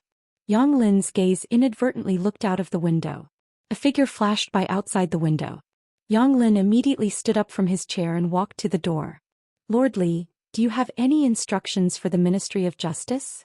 Although his rank was already higher than Li Mu's in the imperial court, rank did not represent everything. In front of Li Mu he still maintained his respect and humility. Li Mu handed him a document and said, "There is a case here. The Ministry of Justice should deal with it as soon as possible." The Central Secretariat had to do with national policies or important decisions. They needed to be reviewed by the Minister of Ceremonies and the Minister of Ceremonies to guide the 6 ministries in their implementation. For such small matters, the Central Secretariat officials had the power to directly order the Ministry of Justice. Yang Lin took the document. After reading it, he said in shock, "This is the Ministry of Personnel's physician, Lord Wang Lun." Li Mu looked at him and asked, "Why? Does the Ministry of Justice's handling of cases vary from person to person?" Yang Lin quickly replied, "Of course not." Li Mu said, "I believe that Lord Yang will be a good official. Otherwise, I wouldn't have urged His Majesty to let you be the assistant minister of the Ministry of Justice." Yang Lin was stunned. He had thought that his appointment as the assistant minister of the Ministry of Justice was due to the efforts of the old faction. He was still puzzled as to why the old faction did not get a single official position in the Ministry of Personnel, but he succeeded in the Ministry of Justice. Only now did he know that his promotion was not because of the old faction but because of Li Mu. He immediately clasped his hands and said, "Thank you, Lord Li." Li Mu waved his hand and said, "No need to thank me. His Majesty felt that Lord Yang was not too far off the path and wanted to give you a chance." Yang Lin stood where he was. His gaze gradually became hesitant. He knew that at this moment he was faced with an important choice in his life. Should he continue to work for the old faction, or should he completely side with Li Mu? The old faction was controlled by the Shao clan, and the Shao clan was the legitimate royal family of Great Zhou. Even though the Zhou clan was extremely powerful, they were not the legitimate royal family. Many officials in the court and the people of Great Zhou were inclined towards the empress returning the throne to the Zhou clan. Therefore, even though the old faction had been suppressed by the new faction in recent years, they were still powerful and did not lack supporters. He worked for the old faction because he believed that the Shao clan would regain power sooner or later. However, what reason did he have to work for Li Mu? His Majesty could not pass the throne to Li Mu or Li Mu's children. Yang Lin did not dare to make a rash decision when it concerned his future and even his life. He looked at Li Mu and probed, "Lord Li, may I ask if His Majesty intends to pass the throne to the Zhou clan in the future?" Li Mu glanced at him and asked, "Is this something that you and I as subjects can discuss?" Yang Lin looked troubled. Li Mu knew what he was worried about. He said, "Are you afraid that the Shao clan will come after you if His Majesty passes the throne to the Shao clan?" Yang Lin said, "Lord Li, I have elders and children to take care of. I cannot afford to gamble. If I gamble wrongly, the lives of my family." Li Mu asked, "When do you think His Majesty will pass the throne to the Shao clan?" Yang Lin shook his head and said, "I don't know." Li Mu said slowly, "His Majesty is a powerhouse of the 7th realm. He can live for at least 3 decades. She is in her prime now. Even if the throne is to be passed, it will be decades or even centuries later. Do you think you can live until then?" Yang Lin thought for a moment and felt that Li Mu's words seemed to make sense. By that time he would have retired and returned to his hometown to enjoy the rest of his life. It would have nothing to do with him who would inherit the throne. However, he still did not dare to gamble. He asked Li Mu nervously, "His Majesty won't pass the throne early, right?" Li Mu glanced at him and said, "Do you think His Majesty will suddenly pass the throne?" Yang Lin looked at Li Mu in a daze, seeming to understand something. If it was said that His Majesty had such thoughts in the past, he would not find it strange. In the past, His Majesty did not care about the court at all. He did not care about the struggles between the old and new parties. He let nature take its course. However, the appointments of the officials from the Ministry of Personnel and the Ministry of Justice showed that His Majesty was already deliberately suppressing the old and new parties and taking back power. Could it be that His Majesty had other thoughts? Li Mu looked at him and said, "I know that it is very difficult for Lord Yang to make a decision. I will give you 3 days to think about it. After 3 days, whether we are friends or enemies will depend on your choice." Yang Lin's expression was bitter. Did he have any other choice? Although Li Mu did not have many friends in the court, he was really good to his friends. In just half a year, Zhang Chun had been promoted from the Divine Capital Commandant to the Left Assistant Minister of the Ministry of Personnel. He was a real minister with real power. The residence he lived in also went from 2, 3 and now 4. He was about to live in a large residence with 5 entrances. For Yang Lin, who lived in a small house with 2 entrances for 3 generations, a residence with 5 entrances was an unattainable dream. On the other hand, Li Mu's enemies were either dead or demoted. Those who were lucky enough to survive lost their positions and reputation. Yang Lin did not doubt that if he became Li Mu's enemy, he would not even be able to live in a small house with 2 entrances in less than a month. The prison of the Ministry of Justice was perhaps the best outcome. If it was a little worse, he might only have a few coffin planks to block the dirt. After careful consideration, Yang Lin let out a long sigh. Then his expression gradually turned solemn. He looked at Li Mu and said seriously, "From now on, this humble official will follow Lord Li's lead." Li Mu did not misjudge him. The person he supported did not disappoint him. Not long after, a few constables from the Ministry of Justice hurried out of the Ministry of Justice's main gate. They came to a certain entertainment market and grabbed a certain noble from a brothel. "Which yamen are you from? How dare you arrest me? Do you know who I am? Do you know who my father is?" "The Ministry of Justice. The current Assistant Minister of Justice is my father's friend. Let me go. Once you get to the Ministry of Justice, you will suffer." The noble made a lot of noise along the way. The constables from the Ministry of Justice could not take it anymore and used a rag to gag his mouth. The people along the way found out that the noble had been summoned by the Ministry of Justice because of an old case. "This is the son of Lord Wang of the Ministry of Personnel. Why is the Ministry of Justice arresting them? Aren't the Ministry of Personnel and the Ministry of Justice on the same side?" That was in the past. Now, the Minister and Assistant Minister of the Ministry of Personnel have changed. The Ministry of Personnel's Assistant Minister hasn't changed. He has some ties with the current Assistant Minister of Justice. Could it be that their relationship has broken? The people always liked to watch the drama between officials and nobles. They followed along the way. Ministry of Personnel. It was lunchtime. A few officials from the Ministry of Personnel walked out together and prepared to eat at a restaurant. When they passed by the Ministry of Justice, they saw a large group of people gathered outside the Ministry of Justice. They were discussing and pointing inside. One of the officials from the Ministry of Personnel lamented, "The Ministry of Justice is really busy. They can't even rest during lunchtime."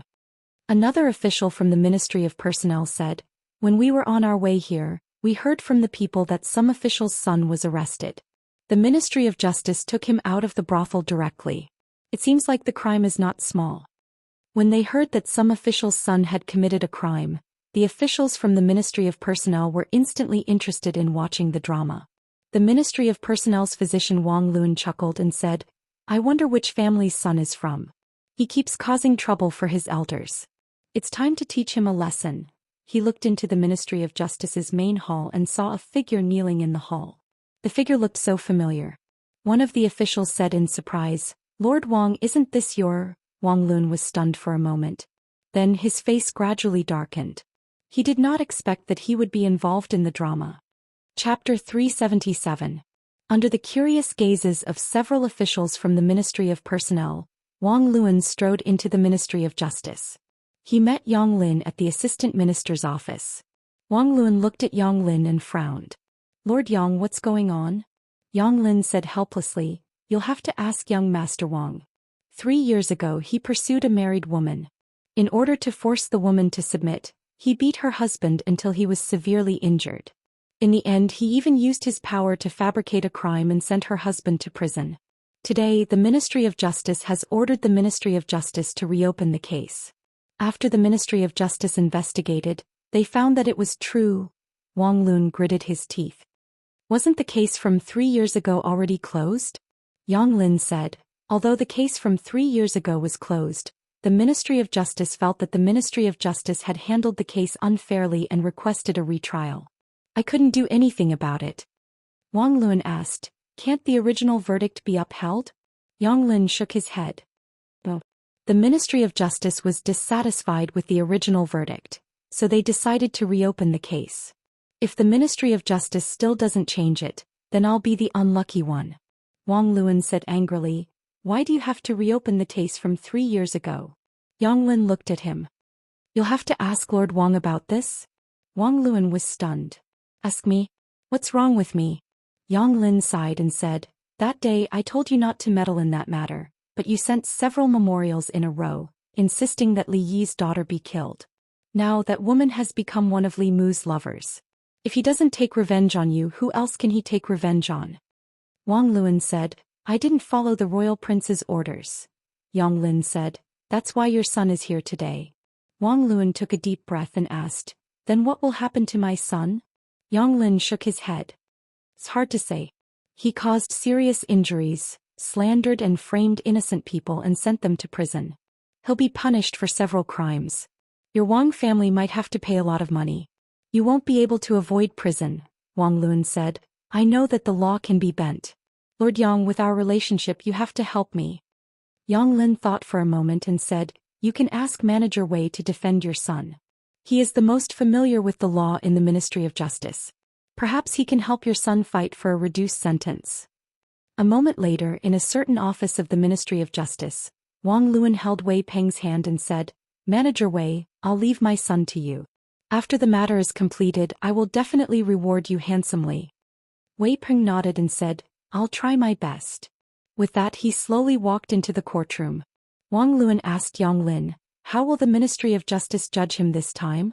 Yang Lin thought for a moment then said, "Inflicting serious injuries and setting someone up to be imprisoned for 3 years. The fine is at least 200 taels of silver, and this is under the condition that the other party is willing to forgive you. In addition, at least 5 years of imprisonment is unavoidable. As for how much you can reduce, it will depend on Manager Wei's performance." About 15 minutes later, Wei Peng slowly walked out of the court. Wang Luan asked, "What were the results?" Wei Peng said, "Forget it." Wang Luan was pleasantly surprised. "His sentence has been waived?" Wei Peng said, "The fine is waived. He was only sentenced to 20 years of imprisonment." Wang Luan was stunned for a moment. When he came to his senses he grabbed Wei Peng's collar and said through clenched teeth, "What did you say? Just how did you argue?" Yang Lin hurriedly said, "Lord Wang, watch your actions. Your actions." He had just finished speaking when several figures walked into the Ministry of Justice. They looked at Wang Luan and asked, "Are you the director of the Ministry of Personnel, Wang Luan?" Wang Luan was furious. He said unhappily, "I am." "Who are you people?" Crack. 2 of them pressed down on Wang Luan's arms. Another person put shackles on his wrists and said, "The Imperial Clan Temple has investigated. In the past few years, you have abused your power for personal gain many times. When evaluating officials, you were severely unfair. In addition, in order to get your son off the hook, you used your position as the director of the Ministry of Personnel to put pressure on the Ministry of Justice. This is also a serious violation of the law. Come with us to the Imperial Clan Temple." Wang Luan said in horror, "What are you saying? I am an official of the Imperial Court. You have no right to do this. You still know that you are an official of the Imperial Court." The official from the Imperial Clan Temple glanced at him. He waved his hand and said, "Knowingly breaking the law. This is an additional charge. Take him away. Seeing Wang Luan being taken away, Yang Lin sighed and said, I told you long ago not to stand up for others when you shouldn't. You just wouldn't listen. Outside the Ministry of Justice, the officials from the Ministry of Personnel were dumbfounded. Everything was fine in the morning. They had just come out for lunch and the director was taken away. The onlooking commoners were also discussing. This family, both the father and son, were arrested. What a sin. The father committed a sin and the son committed an even greater sin. They could have been released after a few years as compensation. Now they have been locked up for 20 years. When will they be released? Manager Wei's defense is really amazing. This is nothing. Just last month, there was a murderer who was sentenced to be banished to the army. His family spent a lot of money to hire Manager Wei to defend him. Guess what happened? What happened? He was just executed yesterday. In a room on duty in the Ministry of Justice, Wei Peng was writing a file. Yang Lin stood in front of the table and asked, You have a grudge with Wang Luan's son, right? Wei Peng nodded and said, We had a conflict before. Yang Lin said, Be careful in the future. It's best not to bring personal grudges into official matters. Wei Peng said, This official understands. Yang Lin shook his head and left. Because of the delay just now, the brush in Wei Peng's hand had been suspended in the air for too long. A drop of ink fell onto the half-finished file and quickly dyed it red, leaving behind a blob of ink. Wei Peng looked at the blob of ink and said in a low voice, Come back. The blob of ink on the file quickly shrank and formed a blob of ink. It floated in the air and landed back on the brush. The paper was as clean as new. Compared to the demotion of the Minister of Personnel and the left and right assistant ministers, the imprisonment of a mere director of the Ministry of Personnel did not attract much attention. However, to the officials of the old party, this matter was worth paying attention to. Times had changed. In the past, they were in charge of the Ministry of Personnel. However, the director of the Ministry of Personnel was now the highest-ranking official in the Ministry of Personnel. Losing one of the two directors of the Ministry of Personnel was a great loss to them. In a certain residence in the southern courtyard, a secret meeting was taking place. Why did something suddenly happen to Wang Luan? I've asked Yang Lin. He's under the orders of the Secretariat. It should be Li Mu who's behind this. Wang Luan once received my order to persuade the imperial court to execute Li Mu's daughter. Now, I heard that Li Yi's daughter is living in Li Mu's house and is very close to him. Perhaps she has already become his woman. He's taking revenge. After a long silence, someone sighed and said in an unwilling tone, In my opinion, we shouldn't provoke Li Mu for the time being. He has the Emperor's protection and doesn't reveal any flaws. We can't do anything to him and there's no need to fight to the death with him. Don't forget that we only have one opponent. As long as we defeat the Zhou family, no one will be a threat to us. Someone sighed and said, Now, I'm afraid it's not about whether we should provoke Li Mu or not, but whether he should provoke us. If Li Yi's daughter is already his woman, then Li Yi is his father-in-law. It's very likely that he wants to avenge Li Yi. Hasn't he already overturned the verdict for Li Yi? Overturning the verdict is not revenge. Judging from Wang Luan's case, this person will seek revenge for the smallest grievance. Since he took action against Wang Luan so quickly, I'm afraid he won't let the others off easily. As soon as he finished speaking, someone knocked on the door from outside. He walked over and opened the door. A servant whispered a few words to him. When he walked into the room, his face was very gloomy. He said, In addition to the left physician of the Ministry of Personnel, Wang Luan, the right physician of the Ministry of Personnel, Zhou Xian, was also taken away by the people of the Imperial Clan Temple. Preposterous. Commandery Prince Nanyang slapped the table and stood up abruptly. He said angrily, What is he trying to do? In the Li residence, Li Mu held Li Qing's hand and said, Those people from back then don't even think about escaping. Lu Hanyan glanced at Li Mu and coughed softly. Li Qing let go of Li Mu's hand in a panic. Although the three of them had reached a tacit understanding on some matters, she was much more thin-skinned. In a situation where there was a third person present, she was still not used to being intimate with Li Mu. Li Mu held Li Qing's hand in his left hand and Lu Hanyan's hand in his right. It was not easy to enjoy the happiness of having two wives. If they could not be impartial, it was only a matter of time before the harem caught fire. Lu Hanyan looked at Li Qing and asked Li Mu, When do you plan to officially welcome her into the Li residence? We have to prepare in advance. Li Qing shook her head and said, there's no need to go through so much trouble. Although Lu Hanyan and Li Qing were both women, their understanding of marriage was completely different. Lu Hanyan's heart was still that of a secular woman. She hoped to have a romantic and ritualistic wedding. Li Qing entered the Fulu school when she was very young. She had the carefree and casual nature of a cultivator. When cultivators practiced dual cultivation, as long as the two of them were willing, they could enter the bridal chamber at that time and skip all the tedious procedures. Lu Hanyan shook her head and said, that won't do. If others know, they will think that I have mistreated you, Li Qing insisted. There's really no need. As long as the three of us can be together forever, that's enough. 3? Lu Hanyan looked at Li Qing and seemed to realize something. She looked at her with a strange expression and asked, Junior sister, you don't think that Wanwan and Xiaobai are just our mates, do you? Chapter 378. Li Qing went back to her room alone to calm down.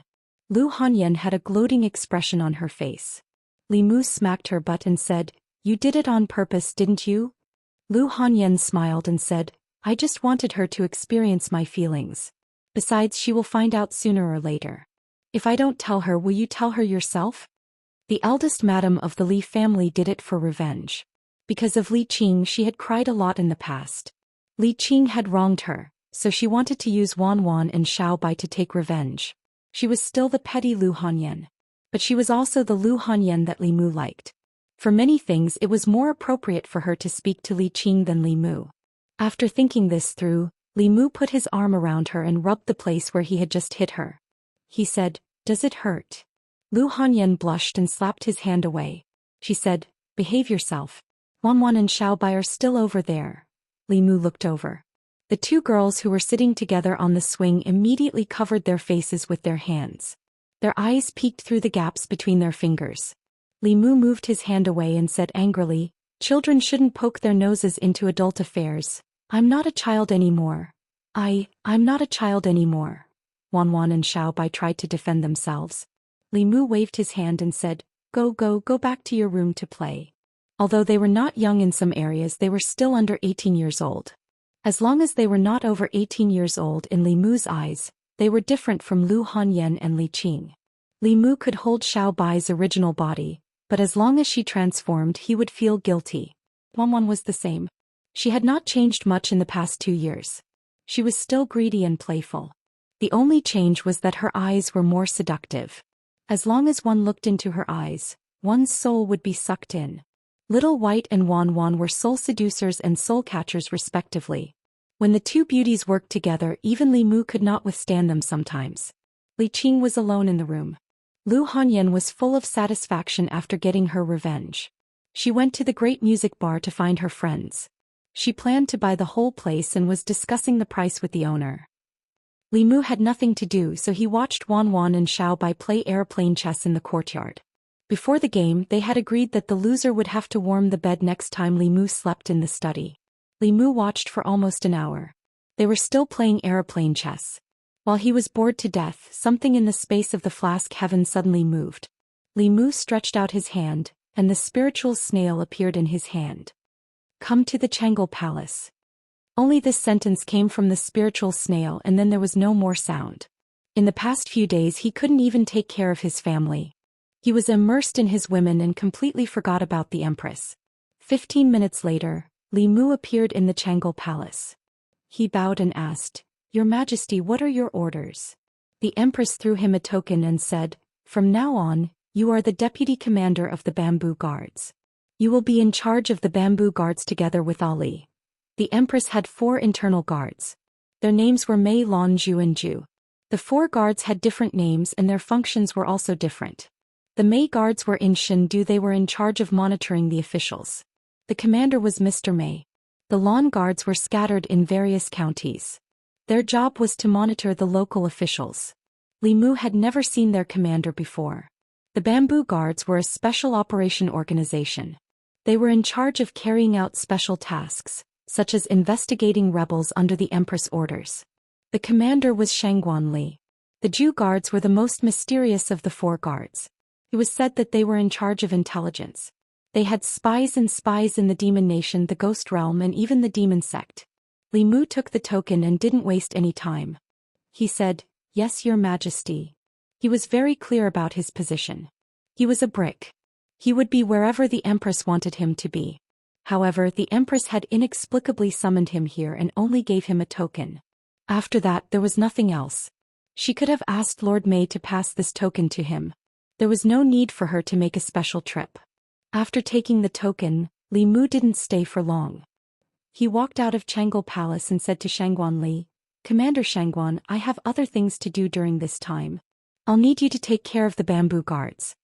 Shangguan Li said lightly, "When you're not here, I'm the only one in charge of the bamboo guards."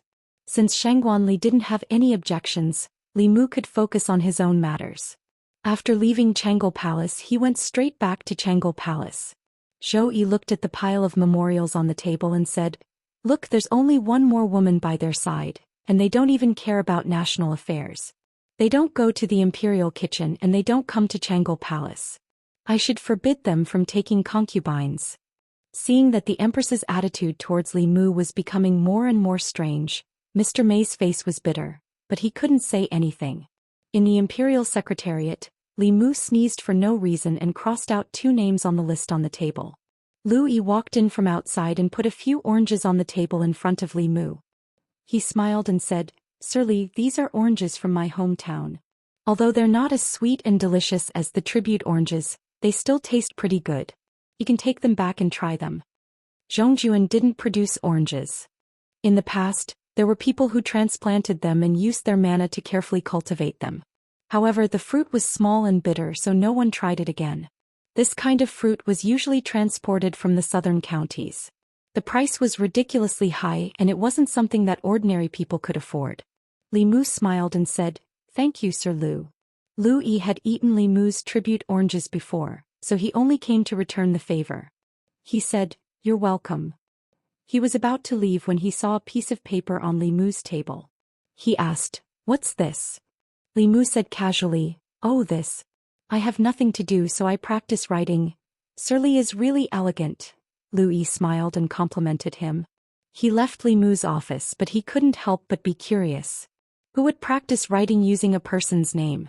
Wang Luan, Qianlong seemed to be the left and right doctors of the Ministry of Rights.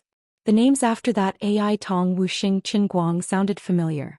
They seemed to be the officials of the Imperial Court, Morning Court. A few days ago, the Imperial Court was in turmoil, and there was a big change that hadn't been seen for many years. Today, the change that affected countless officials finally calmed down. The Morning Court regained its tranquility. But soon, some officials found that the court today seemed to be too quiet, as if there were suddenly a lot of people missing. Some of the officials looked around and saw that there were indeed some empty seats in front, behind, left, and right. In the Ziwei Palace, the positions of the officials were fixed. The 3 provinces, 6 ministries and 9 temples.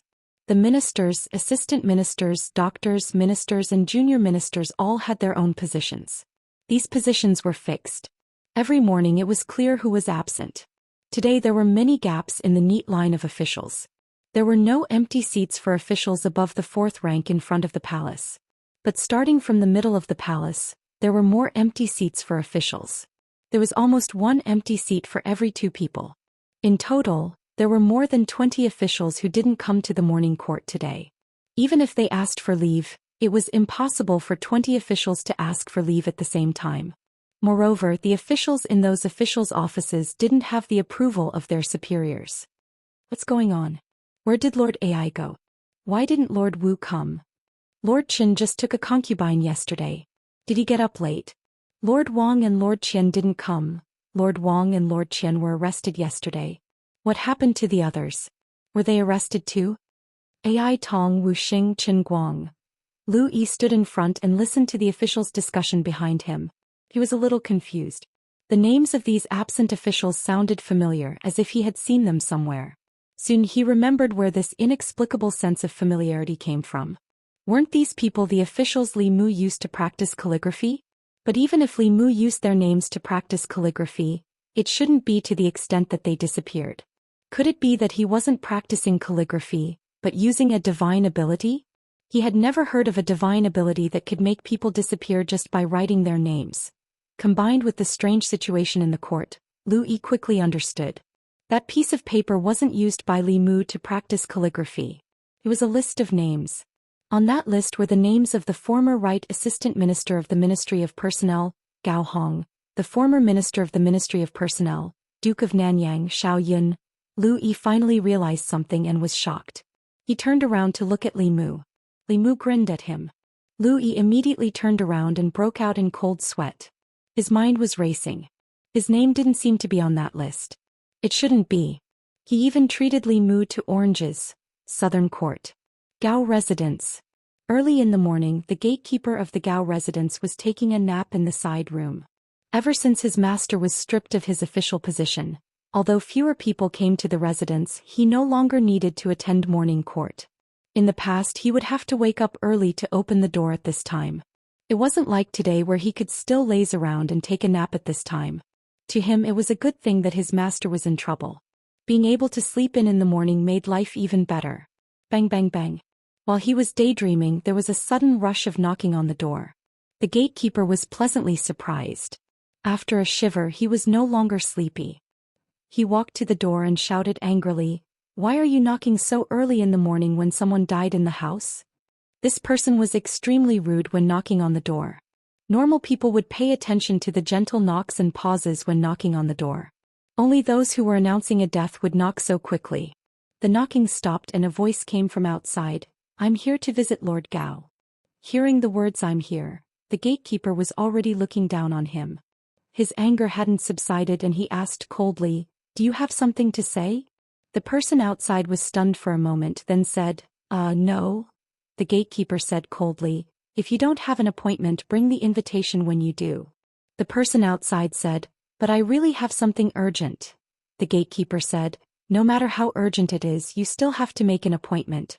This is Lord Gao's rule." The person outside the door said, "Can you make an exception?" The gatekeeper said rudely, "I can't make an exception." The person outside the door finally became angry and said coldly, "If you can't make an exception, then forget it. Men, prepare the explosive talismans." Chapter 379. Boom. The two explosive talismans pasted on the gates of the Gao mansion exploded under the control of his transcendence energy. With a loud bang, the two gates of the Gao mansion collapsed. The gatekeeper of the Gao mansion stood in the courtyard and stared at the collapsed gates in a daze. His mind was blank. His master was a respected figure in the fairies' capital. Even if he was no longer the assistant minister of the Ministry of Personnel, he was still the elder brother of concubine Gao, a relative of the royal family. Who would be so bold as to blow up the gates of the Gao mansion? Zhang Chun stood outside the gate and waved at the officials of the imperial clan temple. "Follow me in and arrest the guilty official." The loud noise at the gates had already alerted the people of the Gao mansion. In a split second, more than 10 maids and servants rushed out from various places. As soon as they arrived at the front courtyard, they saw the collapsed gates of the Gao mansion. The former Right Assistant Minister of the Ministry of Personnel, Gao Hong, rushed out of the inner court. Seeing that the main gate of his residence had been blasted open, he was enraged. He glared at Zhang Chun, his eyes almost popping out of their sockets as he snapped, "Zhang, what are you doing?" Gao Hong hated Zhang Chun to the core. Not only because Zhang Chun took his position as the Assistant Minister of the Ministry of Personnel, but also because Zhang Chun was Li Mu's #1 lackey. If you hated someone, you would naturally hate everything about that person, including his lackeys. Zhang Chun looked at Gao Hong and said calmly, "There is a case that requires you to go to the Imperial Clan Temple. However, your gatekeeper refused to cooperate, so I can only take forceful measures." The gatekeeper of the Gao mansion hid in a corner, trembling and not daring to raise his head. Gao Hong held back his anger and asked, "What case?" Zhang Chun said, "You'll know when you get there." Gao Hong said coldly, "No matter what, I'm still the royal uncle. You don't have the right to summon me. If you want to summon me, show me the official seal of the Imperial Clan Temple." Zhang Chun looked at a minor official of the Imperial Clan Temple and asked, "Is there such a thing?" The minor official nodded and said, "Lord Gao's sister is the son of the former emperor's concubine, Concubine Gao of the Western Palace. To summon a member of the royal family or a relative of the emperor, You need the seal of the Imperial Clan Temple Master. Indeed, Lord Gao does not have this authority. Zhang Chun looked at Gao Hong and said, You want the abbot's seal, right? Wait a moment. I'll be right back. Gao Hong's face darkened as he watched Zhang Chun leave with his men. Since Zhang Chun dared to come knocking on his door, he must have gotten hold of something that could be used against him. He couldn't figure it out at the moment. As he walked out of the main gate of the Gao mansion, Zhang Chun looked back and said, Before I return, you are not allowed to go anywhere. If you leave the Gao mansion by 10 feet, you will be considered a fugitive. The Imperial Clan Court can arrest you or execute you. Gao Hong's face darkened, but he still retracted his foot. He walked back to the Gao mansion and said to a servant, Go to the Royal Prince's mansion of Nanyang and inform the Royal Prince of this. On the way back to the Zhongjing Temple, Zhang Chun muttered, The Gao Manor doesn't look small. There should be 5 entrances, right? A minor official beside him said, The Gao residence is a standard 7-sectioned mansion. 7. Zhang Chun thought about how his mansion only had 4 entrances and there were only 2 maids and 2 servants. Just now in the Gao residence, there were almost 20 maids and servants who rushed out in an instant. Zhang Chun's heart was filled with envy. At this moment, the minor official continued, That's nothing.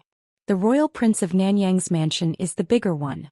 It has 10 entrances and 10 entrances.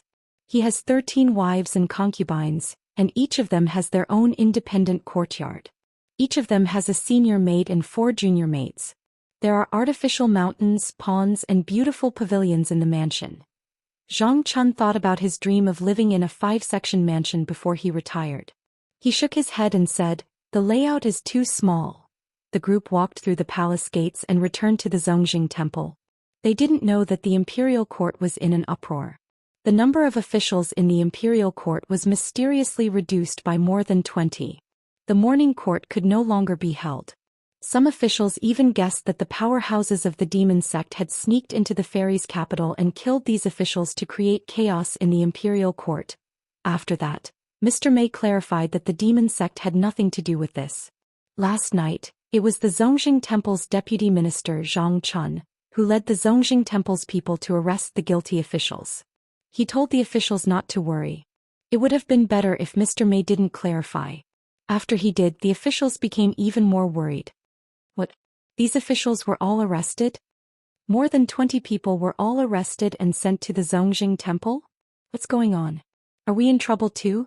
20 officials of the imperial court had been arrested in one night.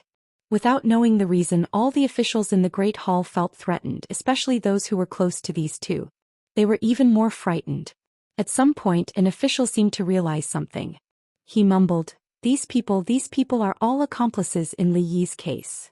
His words woke everyone up. The officials counted the people who were absent today and were shocked to find that all of them were related to Li Yi's case. A few days ago, when Li Mu overturned Li Yi's case, they were accomplices. However, they didn't receive any heavy punishment. They were only fined a few months to a year's salary. Everyone thought that it was the end.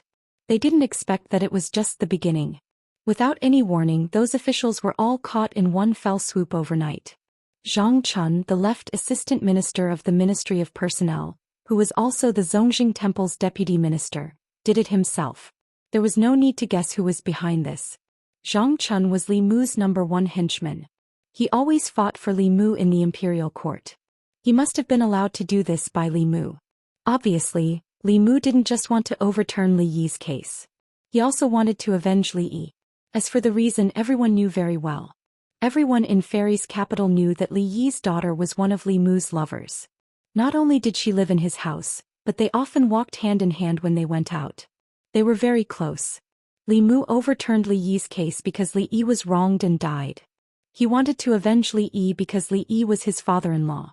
Everyone's gaze shifted to where Li Mu was, only to find that there was no one there. Li Mu didn't even come to the imperial court today. Nonsense, this is simply nonsense. The left servant walked out and said in a deep voice, What is the imperial court trying to do by arresting more than 20 officials for no reason? Many people looked at Prince Shou in front. Prince Shou shook his head and said, Don't look at me. I don't know anything. Some people in the imperial court shook their heads and sighed. Prince Shou was a prince and the head of the imperial court. He couldn't even control a minister. He was useless. Mr. Mei said. Yesterday before Zhang Chun brought people to arrest them, he said that the imperial court has enough evidence. The left servant said with a dark face. What evidence does he have to arrest more than 20 officials? Mr. Mei said faintly. The inner guards don't interfere with the imperial court. If you want to know, you just have to summon Zhang Chun to the imperial court. He turned to look at Shangguanli. Shangguanli walked to the curtain and came out after a while. She said, summon Zhang Chun. Crepe Myrtle Palace was only a few hundred steps away from the imperial court. He quickly walked into the imperial court in half a cup of tea's time. Mr. Mei looked at the left servant and said, if you have any questions you can ask Lord Zhang directly. The left servant looked at Zhang Chun and asked coldly, Assistant Minister Zhang, you arrested more than 20 officials in the middle of the night and caused chaos in the imperial court. Shouldn't you give His Majesty and the imperial court an explanation? Zhang Chun said, the imperial court has evidence to arrest people. May I ask what explanation you want? The left servant said in a low voice, what crime did the Minister-Counselor of the Ministry of Revenue Ai Tong commit that you want to arrest him? Zhang Chun said, the Minister-Counselor of the Ministry of Revenue Ai Tong took advantage of his position to embezzle taxes from the imperial treasury. What's wrong with me arresting him? The left servant was shocked. He asked, do you have evidence? Zhang Chun said, the evidence is conclusive. The left servant said, Minister of Imperial Treasury Wu Xing. Zhang Chun said, Minister of Imperial Treasury Wu Xing used his power to threaten and sleep with young girls. The youngest of those girls was only 8 years old. Shouldn't he be arrested? The left servant moved his lips and said, then the Minister of Imperial Treasury Qin Guang. Zhang Chun continued, the Minister of Imperial Treasury Qin Guang allowed his younger brother to commit crimes and invade private residences. He bribed the Ministry of Justice to get his younger brother released and exonerated, breaking the law. What's wrong with me arresting him? He looked at the left servant and said loudly, there's also Wei Chong from the Taichung Temple, Wang Ning from the Taichung Temple, and Zhou Xian from the Ceremonies Department. As officials of the Great Zhou, these people acted as a protective umbrella for criminals who trafficked women and children. Shouldn't they be arrested? He listed the crimes of these more than 20 people one by one. The officials in the court were shocked. They had never heard of such things before. Since Zhang Chun dared to arrest them, then the Imperial Clan Temple might really have evidence of the crimes of so many officials. But how did they find out about these hidden things? Among the officials, some of them realized something. They lowered their heads and squeezed out 2 words from between their teeth. Zhou. Chapter 380. In the Imperial Kitchen. Ever since Lu Hanyan and Li Qing opened their hearts to each other, Li Mu didn't want to go home. He didn't want to leave home. Of course, because of this, he came to the palace less often, and he hadn't been to the Imperial Kitchen for a long time. When it was only Lu Hanyan and the Empress, Li Mu could still take care of them. But when Lu Hanyan came to Shendu and Li Qing moved in, the number of people who needed to be with him increased from 1 to 3. Li Mu was a little busy. This made him realize that he still had a lot of shortcomings in terms of time management. Mr. Lucen once said that time was like water in a sponge. If he could make use of the time he spent standing in a daze in the morning court, he could at least cook a bowl of piping hot noodles for the Empress after the morning court. Mr. Mei once mentioned by accident that the Empress liked to sleep in, so she often didn't eat breakfast in the morning. After the court, it was still early before breakfast time, so she might as well eat something to fill her stomach. Li Mu knew why the Empress liked to sleep in. It was because she couldn't fall asleep at night, so she would cook conch porridge with Li Mu in the middle of the night, or enter his dreams to teach him how to cultivate. As a cultivator in the upper 3 realms, she wouldn't feel tired even if she didn't sleep for a month. But cultivators were still people, and nothing could replace the joy and happiness brought by sleeping. Of course, that was in the past. At that time, Li Mu and she were both single. Now Li Mu had his wife in his arms every night. Unlike the Empress, who had nothing to do during the long nights, he couldn't sleep beside Lu Hanyan and talk to another woman all night, even if that woman was Lu Hanyan's idol. While he was cooking the noodles, several imperial chefs were watching. Finally, one of them couldn't help but ask, Lord Li, is there some secret to your cooking? Why can't we use the same ingredients and the same steps to make your dish taste the same? Regarding this point, Li Mu also did not know. With the same ingredients and steps, the food made by these imperial chefs would definitely be better than his. Perhaps the empress was used to eating the food and liked his taste. After cooking the noodles, Li Mu calculated the time and arrived at Chengel Palace just as the morning court session was about to end. Soon a figure walked out from the back of the hall. Zhou Yi looked at Li Mu and said, "Is it because I spoil you too much that you are becoming more and more unruly? You even dare to sneak out of the morning court. What's that smell?" Her throat moved and her tone instantly softened as she asked, "Did you cook noodles?" Li Mu said, "I guess that your majesty probably didn't eat breakfast today, so I went to the imperial kitchen to cook a bowl of noodles." Zhou Yi slowly sat down, thought for a moment and said, "You are the deputy commander of the bamboo guards and also responsible for internal affairs. If there is an emergency in the morning court session, you can leave first. I won't blame you. Okay, give me the chopsticks." Watching the empress eat the noodles in small bites, Li Mu asked, "Your majesty, how is the situation in the court?" Zhou Yi slowly finished a mouthful of noodles and then said, "You don't know what the result of the trouble you caused will be. The court officials are all in danger and the court is in chaos. The trouble was caused by you, so you are responsible for pacifying it." Li Mu said, "These more than 20 guilty officials deserve to be punished. Although it will cause chaos for a short period of time, as long as it's properly arranged, it won't affect the court too much. Your Majesty, you can quickly promote some experienced officials without any background to replace their original positions in the departments of those guilty officials. This way the impact can be minimized and the normal operation of the Yamen can be maintained. At the same time, Your Majesty can also publicize the crimes of these officials and use this to win over the people.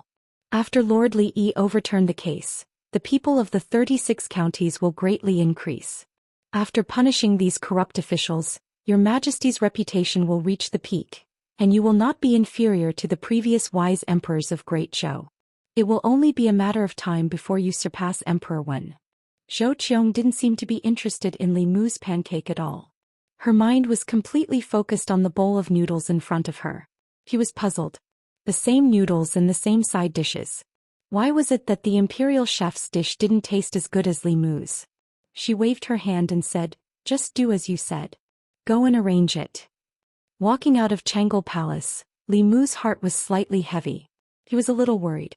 If the empress favored him so much and let him make all the decisions, the court officials might be jealous and label him as a favored official who caused chaos. They might band together and get rid of him. No, he had to go back and fix the law bell as soon as possible. If the worst happened, the safety of his family would be guaranteed. When the time came, as long as the law bell covered the Li residence, there would be time to slowly shake people off. Li Mu returned to the secretariat. Lu Yi was about to leave the assistant minister's office, but when she looked up and saw him, she subconsciously retracted her foot. At the same time, in the Zongjing temple not far from the secretariat, Zhang Chun looked at Prince Shou and said, "Prince, without your seal it won't be easy for me to catch people." Prince Shou shook his head and said, "If I give you my seal and let you catch our people, wouldn't I be in a difficult position?" Zhang Chun said, "According to the law, Gao Hong should be arrested." Prince Shou shook his head and said, "Whoever wants to arrest him can do it. In any case, I'm not arresting him." Zhang Chun gritted his teeth and said, "Then you are bending the law for personal gain. The next time I go to the imperial court, I will report you in the Golden Palace. As an official of the Zongjing Temple, you are bending the law for personal gain and shielding your accomplices. Your crime is not light." Prince Shou said angrily, "Are you threatening me?" Zhang Chun said indifferently, "This is persuasion." Prince Shou suddenly sighed and said, "You are threatening me with impeachment. If I arrest Gao Hong, they can't blame me. Show me the official document and my seal." Not long after, Zhang Chun brought people out of the Zongjing Temple and came to the southern courtyard in front of the Gao residence. The morning court had already ended, and Gao Hong had already received news that Zhang Chun was not targeting him. Last night, more than 20 officials in the imperial court were arrested by the Zongjing Temple. Without exception, these 20 people were all officials of the old party. Gao Hong found it hard to believe that the Zongjing Temple had something on all of them. Even the empress's internal guards did not have this ability. There was no doubt that there was a traitor among them. As for who the traitor was, it couldn't be any more obvious. Gao Hong gritted his teeth and said, "Zhou Zhong, you should be hacked into pieces." As the assistant minister of the Ministry of Justice, Zhou Xian had gained their trust over the years. The Ministry of Justice had also become a shelter for the old party officials. No matter what crimes they committed, they could be cleared of any crimes through the Ministry of Justice. Zhou Xian had helped the old party officials time and time again, and his status in the old party had also risen. At the same time, Zhou Xian also had many things on them. Facts had proven that the more they valued someone, the deeper they were hurt. In just a month, Zhou Xian had betrayed them twice. Previously, when he turned himself in and overturned Li Yi's case, he had already caused the old party to lose an arm. This time, although the officials he targeted were not high-ranking, the scope was huge. The old party would probably suffer another blow. However, this was not necessarily a bad thing. After this, the higher-ups would probably not tolerate Li Mu anymore. Even if it went against the emperor's will, they would resolutely get rid of him. Before that, he just needed to wait for news. Gao Hong did not receive any news, but Zhang Chun did. Looking at the official seal of the Imperial Clan Temple, Gao Hong said in disbelief, "You stole His Highness's seal." "Bullshit." Zhang Chun glared at him and said, "Do I need to steal it? I just need to tell him that you, Gao Hong, are guilty. If he didn't seal it, he would be bending the law for favoritism and covering up for his accomplice. I will have the Imperial Court impeach him and he will confess everything." Gao Hong's lungs were about to explode. He gritted his teeth and said, "Coward." Zhang Chun waved his hand and said, "If you want to scold him, go to the Imperial Clan Temple and scold him in front of him. Lord Gao, do you want to leave by yourself or do we have to escort you?" Gao Hong snorted and said, "I'll leave by myself." He looked coldly at Zhang Chun and said, "Just you wait. Li Mu won't be able to jump around for long. When the time comes, the first one to die will be you." Zhang Chun glanced at him and said, "You might not be able to wait until that day." After having two people send Gao Hong to the Imperial Clan Temple, Zhang Chun waved his hand and said to the others, "Go to the next house." A moment later, at the Commandery Prince Mansion of Nanyang, the people of the Imperial Clan Temple knocked on the door for a long time, but no one answered. A low-ranking official helplessly retreated and said, "Lord, there's no one." Zhang Chun said indifferently, "Put on the explosive talisman." The two low-ranking officials stuck a few pieces of fulu on the door of the Commandery Prince Mansion of Nanyang. Zhang Chun used his magic power to control the fulu from a distance, and a powerful wave of spiritual energy erupted from the pieces of paper. However, as soon as the wave of spiritual energy was produced, a wave of water appeared on the door of the Commandery Prince Mansion of Nanyang. Wherever the wave of water passed, the waves of spiritual energy produced by the fulu were easily wiped out. A low-ranking official said, "The protective formation." He walked to Zhang Chun and said, "Lord, the protective formation here is too strong. We can't break it." Zhang Chun asked, "How did the Imperial Clan Temple solve this kind of problem in the past?" The low-ranking official said, "We would send an official document to the Ministry of Personnel and ask them to send a high priest from the High Priest Department." Zhang Chun thought for a while and said, "Let's go back to the Imperial Clan Temple first. I'll write an official document for you to send to the Ministry of Personnel." The low-ranking official looked at him and reminded, "Lord, you're the Assistant Minister of the Ministry of Personnel." Zhang Chun slapped his head and said, "How could I forget about this? Come, follow me to the Ministry of Personnel." Soon there was no movement outside the Commandery Prince Mansion of Nanyang. Outside the door, the Commandery Prince of Nanyang waved his sleeves and snorted, "You're courting death." Without this incident, perhaps the higher-ups would continue to tolerate Li Mu. After this incident, getting rid of Li Mu was a top priority. At the same time, in a deep house in the southern court, there was a sound of gnashing teeth. Li Mu can't be kept alive anymore. This person's threat is even greater than Li Yi's back then. We must get rid of Li Mu, but His Majesty. With His Majesty's protection, it's impossible to get rid of him through the Imperial Court. If we want to get rid of Li Mu, we must restrain His Majesty and use special means. I'll go to the 100 Rivers Academy and meet the Dean. I'll go to the Myriad Scrolls Academy. Chapter 381. The four major academies had always held a special position in the Great Zhou. Although they did not directly participate in the politics of the Imperial Court, the academy presidents could restrict the emperor in the name of righteousness. Back when the former emperor was still on the throne, It was because of his arbitrary actions that the Great Zhou was plagued with internal and external troubles. The atmosphere was foul, and the faith of the people fell to the lowest point in the past century. At that time, the four major academies worked together. Four Seventh Realm powerhouses suppressed the imperial court in an unparalleled manner and completely took away the former emperor's authority. Now, the empress's special favor for Li Mu had repeatedly caused unrest in the imperial court. The four major academies had enough reasons to restrict the empress and stabilize the imperial court. If Li Mu had obediently been her favored official, it would have been fine. The old party would not take the risk of offending the empress and attack him just because she doted on him. However, his existence had already greatly damaged their vitality and strength. If this continued, even if the old party did not perish at the hands of the Zhou clan, they would perish at the hands of Li Mu. Li Mu must be eliminated. For this, they did not hesitate to force the emperor to abdicate. 100 Rivers Academy. A middle-aged man in luxurious clothes looked at Vice Academy President Chen and said, "I want to see the Academy President." Vice Academy President Chen asked, "The Academy President is currently in seclusion. What is the matter, Your Highness King Ping?" King Ping said solemnly, "This is a matter of great importance. The Academy President must come out of seclusion." Vice Academy President Chen said, "What exactly is the matter? Can you tell me first?" King Ping said in a deep voice, "The favored official Li Mu has bewitched the emperor and caused chaos in the imperial court. His Majesty has been bewitched by him and indulged him in every possible way, allowing him to wreak havoc in the imperial court. If this continues, the consequences will be unimaginable. I would like to ask the Academy Presidents to persuade His Majesty to punish the demonic official Li Mu and return peace to the imperial court."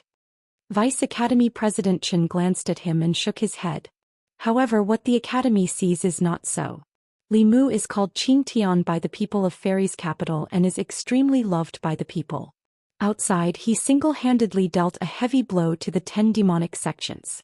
Internally, he overturned the case of the favored official who was wrongly killed more than 10 years ago and punished the lawless officials in the imperial court.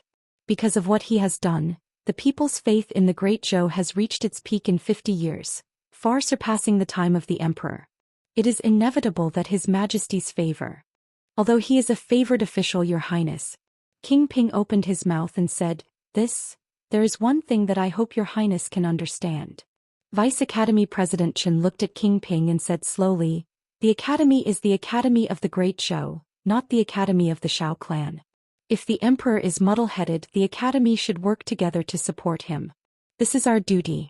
If the Emperor is wise, the Academy should do its best to assist him. This is also our duty. Whether His Majesty is wise or muddle-headed, it is not up to you to decide. It is up to the people to decide," King Ping said. "But the imperial court," Vice Academy President Chen said, "without destruction there can be no construction. A piece of good wood will not go bad just because a few worms have crawled on it. However, if they are allowed to gnaw on it, the good wood will eventually turn rotten one day. This is all I have to say. Take care of yourselves." With that, he put his hands behind his back and slowly left. King Ping stood where he was and his expression changed for a while. Finally, he revealed a helpless expression. After a while, he left the 100 Rivers Academy and returned to King Ping's residence. Several people who were waiting in the residence immediately came up to him and spoke. "How was it? What did the dean say? Brother Wang, say something." King Ping looked at everyone and sighed. "Let's drop this matter. Don't mention it again." "Why? Could it be that the Academy doesn't agree?" While everyone was asking, another figure walked in from outside. The Duke of Jiangyin had just walked into the courtyard when he shook his head and said, "I didn't see the dean. I don't think we can count on the Thousand Scrolls Academy. Among the 4 great academies, the White Deer Academy belonged to the Ministry of War and could never be counted on. As for the other 3 great academies, the 100 Rivers Academy and the Thousand Scrolls Academy supported the Shao clan.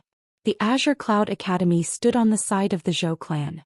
If even the 100 Rivers Academy and the Thousand Scrolls Academy could not be won over, then there was no need to mention the Azure Cloud Academy.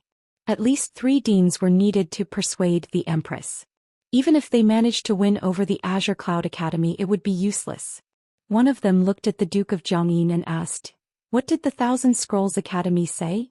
The Duke of Jiangyin shook his head and said, They said that the academy is not a tool for us to fight for power. They only want to ensure the continuation of the Shao clan's royal family. If the empress wants to pass the throne to a disciple of the Zhou clan, they will do their best to stop it.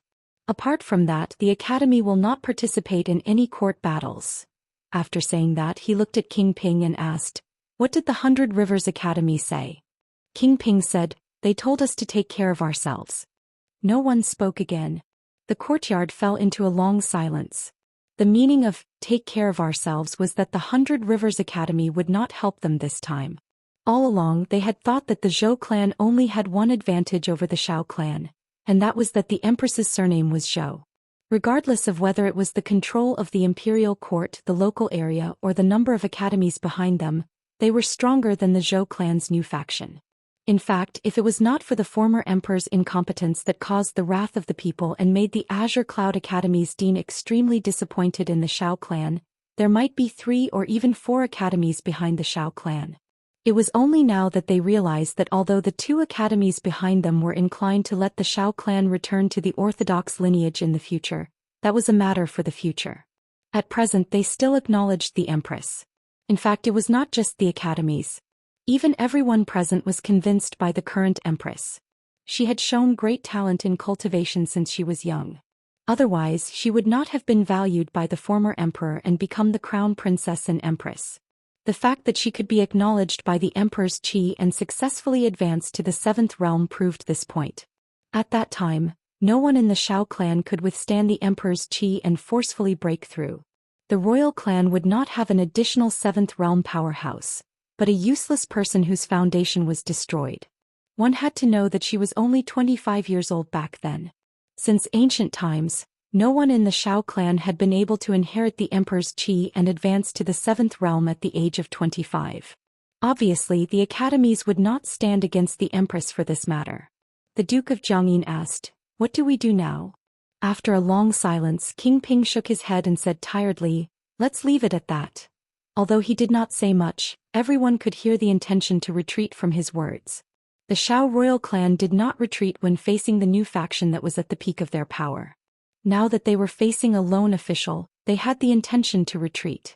After failing to defeat Li Mu after using countless methods openly and secretly, they chose to avoid him. The Li residence. Li Mu had just learned from Zhang Chun that the Duke of Nanyang's residence was covered by a powerful formation and the officials of the ancestral temple could not enter. As the assistant minister of the Ministry of Personnel, he mobilized the consecrated department to help, but was rejected by the consecrated department. The consecrated department was a special department in the imperial court. It was not an official office. The consecrators in it were powerhouses recruited from all over the country at great cost by the imperial court. Their relationship with the imperial court was a cooperative relationship, not a subordinate one. The consecrated department existed in the previous dynasty and had always been under the control of the old faction. Ever since someone tried to assassinate Zhou Xian in the consecrated department, Li Mu decided to find an opportunity to reorganize the department. However, he had been busy with other things these days and delayed this matter. Now he was almost done with the matters at hand and could start to clean up the consecrated department.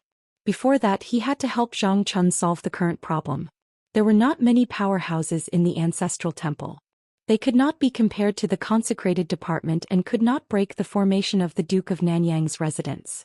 Li Mu walked out of the residence and said, "Let's go. I'll go with you to take a look." The Duke of Nanyang's residence. The Duke of Nanyang observed the situation outside the door through a mirror. Several officials of the ancestral temple stood there, but Zhang Chun had disappeared. This time, Li Mu suddenly went crazy and let Zhang Chun capture so many officials of the old faction. This really surprised the Duke of Nanyang. After the surprise, he was delighted. The reason why the higher-ups tolerated Li Mu was that although Li Mu had damaged the interests of the old faction, it was not to the extent that they would completely fall out with the Empress and get rid of Li Mu at all costs. Now it was time. Because Li Mu's actions had shaken the foundation of the old faction in the imperial court. The entire old faction did not hesitate to ask the Academy for help and restrain the Empress in order to get rid of Li Mu, a thorn in their flesh. In the end, Li Mu was killed by his arrogance. What the Duke of Nanyang had to do was wait. He was waiting for the higher-ups to make a move. When Li Mu died, Zhang Chun and the others would be like chickens and pottery dogs, unable to withstand a single blow. While the Duke of Nanyang was waiting, he saw the figures of Zhang Chun and Li Mu appear in the mirror. When he saw Li Mu, a trace of impatience appeared on his face. He gritted his teeth and said, "Why haven't you made a move yet?" Then he saw Li Mu and Zhang Chun outside, trying all kinds of methods to break the array of the Duke of Nanyang's residence. The Duke of Nanyang sneered. This array was set up by the array masters of the Spirit Array sect. Even a sixth realm expert would have to spend some effort to break it. Li Mu and Zhang Chun were overestimating themselves. Outside the Duke of Nanyang's residence, Li Mu also discovered the extraordinariness of this array. This array could absorb attacks from the outside world and even turn the attacks or the spirit chi in the Fulu into one's own. It was not an ordinary defensive array. It might have been set up by an array master. Although Li Mu had the memories of the Thousand Illusions Venerable Master, he knew that most of those arrays were evil arrays. He did not have a deep understanding of the orthodox arrays. This almost eliminated the possibility of him using ingenuity to break this array. Since he could not use ingenuity, he could only use brute force. Li Mu whistled and the Dao bell flew out of his ear. In the blink of an eye, it grew to the height of a human. Li Mu pointed at the array outside the Duke of Nanyang's residence and said, "Crash into it." Buzz. The Dao bell responded with a buzz. Then it flew high into the air and swooped down, crashing heavily into the defensive array. A burst of light flowed on the array. It resisted stubbornly for a few breaths before the light on it quickly dimmed. Zhang Chun strode forward and slammed the door a few times. He shouted, "Xiao Yun, Duke of Nanyang, the Imperial Clan Temple is handling a case. Hurry up and open the door. Don't hide inside. I know you're at home. Hurry up and open the door." Chapter 382. Zhang Chun pounded on the door like he was announcing a funeral, but no one responded. He channeled his mana into his palms and slammed them down. The two doors collapsed inwards and Xiao Yun, the Duke of Nanyang, appeared in front of him with a gloomy face. Zhang Chun stared at the Duke of Nanyang unhappily and asked, "The Imperial Ancestral Temple has summoned you to close your residence. Are you resisting arrest?" The Duke of Nanyang, the former Minister of Personnel, had fallen to the point where his residence was broken down and humiliated. The Duke of Nanyang could no longer suppress the anger in his heart. He wanted nothing more than to kill Li Mu and Zhang Chun. Thinking that the two of them would not last long, he forcefully used his mana to suppress his anger. He looked at Zhang Chun and said coldly, "Why would the Imperial Ancestral Temple come to my residence for no reason? I thought it was a bold bandit who attacked my residence." Zhang Chun said indifferently, "Whether it is for no reason or not, you will know once you follow me to the Imperial Ancestral Temple." The Duke of Nanyang said, "Do you have the official document from the Imperial Ancestral Temple?" Zhang Chun took out the official document with the seal of the Imperial Ancestral Temple and waved it in front of him. He asked, "Is this enough?" The Duke of Nanyang said calmly, "If that is the case, let's go." Even as a duke, he could not openly resist the Imperial Ancestral Temple, because it was equivalent to resisting the imperial court. However, this did not mean that he would submit to Zhang Chun and Li Mu. King Ping and the others had already gone to the academy to discuss with the dean. Eliminating Li Mu was already the top priority of the Shao clan. Perhaps at this moment, Bai Chuan and the two deans of the Myriad Scroll Academy had already taken action to restrain the Empress. The experts that King Ping and the others had arranged to clean up the Empress and kill Li Mu were already on their way here. Baichuan Academy. In the northeast corner of the academy, there was a bamboo forest that was green all year round. The students of Baichuan Academy would not easily approach this place. Everyone knew that this was the place where the dean cultivated. The dean of the academy was one of the few experts in the Great Zhou. He was deeply respected and loved by the students, and no one would disturb his cultivation place. In the depths of the bamboo forest, in front of a bamboo house, a hearty laughter could be heard. Beside the stone table in front of the bamboo hut, the man in white put down a word and said with a smile, "Zhao Qingsong, I haven't seen you in 2 years. Your chess skills are getting worse." The middle-aged man opposite him waved his hand, and the black and white chess pieces on the chessboard quickly flew up and returned to their respective baskets. He looked at the man in white and said, "What is there to show off? I was just careless and distracted. Otherwise you would have lost 15 minutes ago." The man in white asked, What can distract you? The middle-aged man said, I don't know if this change in the imperial court is good or bad. The man in white thought for a moment and said, You mean that young man named Li Mu? The middle-aged man said, Who else could it be?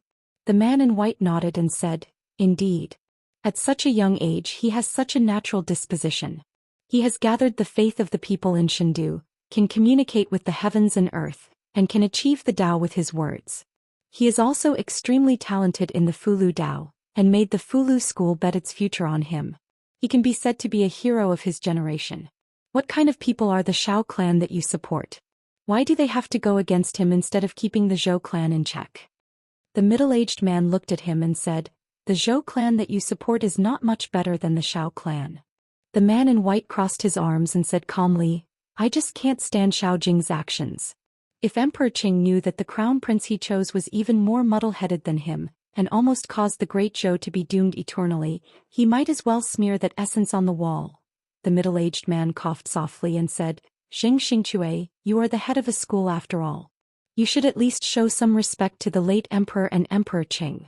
The man in white waved his hand and said, Let's not talk about those disappointing things. Li Mu is favored not only because he is handsome. His method of stabilizing the hearts of the people is really useful. In less than a year, the faith of the people in the various counties has surpassed the peak of the reign of Emperor Qing and the late emperor. If this can continue in the next 10 years, the glory of the reign of Emperor Wen may be reproduced. The middle-aged man seemed to think of something and murmured, Could it be that he is also one of the descendants of the extinct 100 schools? There seem to be many among the 100 schools who cultivate with the faith of the people. He has always been trying to reform the law. Could it be the school of legalism? Establishing a heart for heaven and earth, establishing a life for the people, inheriting the lost knowledge of the past saints, establishing peace for all ages. The man in white whispered a few words and said, It sounds more like the Confucian school. He has the ambition of ruling the world and is full of righteousness. It is very likely that he is a descendant of the Confucian school. The middle-aged man put down a chess piece and rubbed his chin.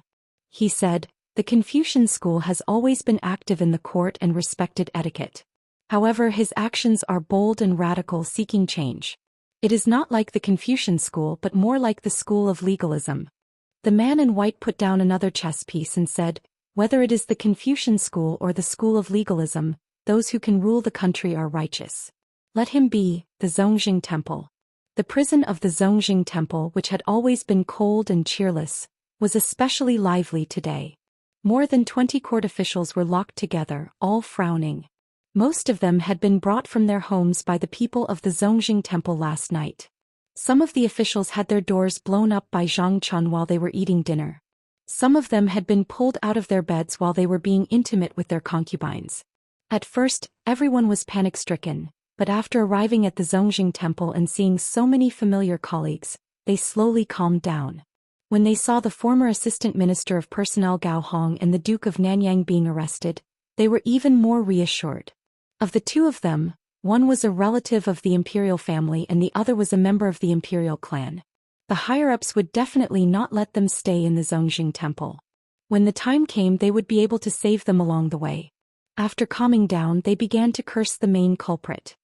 This damned Zhou Xian. I've really misjudged him all these years. He doesn't have many days left and he still wants to drag us down with him. Gao Hong did not curse like the others. He knew very well that Zhou Xian had been sitting in the position of the Assistant Minister of the Ministry of Justice all these years and had a lot of information on them. He no longer had the golden ticket of exemption from death and was no longer the Assistant Minister of Personnel. Once those crimes were confirmed, it was enough for him to die several times. In the cell next door, the Duke of Nanyang was meditating with his eyes closed. At a certain moment he opened his eyes and glanced at Gao Hong. He said indifferently, Why are you panicking? Gao Hong strode over and asked, Duke, are you sure that the higher-ups will make a move on Li Mu? The Duke of Nanyang said, Li Mu has already forced them into this situation. Do you think they will continue to tolerate it? Gao Hong said uneasily, But it's been so long. Why hasn't there been any movement at all? The Duke of Nanyang said indifferently, What's the hurry? Perhaps they are already on their way. Gao Hong was still worried. He walked out of the cell and said to a jailer, Go and invite His Highness Prince Zhou here. Hearing this, the jailer quickly walked out of the prison. Although the prisoners in the cell were all criminals, they still had a higher status than the jailers. As a lowly jailer, he did not dare to disobey these people. After a while, Prince Zhou walked in from the outside. He looked at the two of them and said, "What's wrong with you? Why are you caught again?" Gao Hong said, "Isn't it because Zhang Chun took the official document with your highness's seal?" Prince Zhou frowned and said, "Why? Are you blaming me? Zhang Chun threatened me. If I didn't do it, I would be bending the law. He even said that he would impeach me in the Golden Palace. What can I do? All of you didn't clean up after what you did and now blame me. Are you still human?" Gao Hong quickly said, "That's not what I meant," Prince Zhou said angrily. "Then what do you mean?" The Duke of Nanyang finally opened his mouth and said, "Now is not the time to talk about this. We want to ask your highness Prince Zhou to go out of the palace and ask about the situation. Why haven't they made a move on Li Mu?" Prince Zhou glanced at them and said, "Wait here. I'll go and ask." Half an hour later, in the southern court, Prince Ping's residence. Prince Zhou sipped his tea and looked at Prince Ping. He asked, "What about the Duke of Nanyang, Gao Hong and the rest? Should I let them go?" Prince Ping stretched out his hand and said, "No." Prince Zhou was stunned and asked, "Then what should I do?" Prince Ping took a deep breath and said, "According to the law, those who should be demoted will be demoted and those who should be killed will be killed." Prince Zhou spat out his tea and wiped his mouth with his sleeve. He asked, "Then what about the Duke of Nanyang?" Prince Ping shook his head and said, "Without the death exemption token he can't be saved." Prince Zhou was stunned and said, "Aren't you going to join forces with the academy to make a move on Li Mu?" Prince Ping said, "Li Mu is not our enemy. The Zhou family is. There's no need to take the risk." Prince Zhou said, "But that's not right. If Li Mu makes a move, Xiao Yun will die." Prince Ping leaned on the chair and slowly let out a sigh of relief. He said, "He asked for it.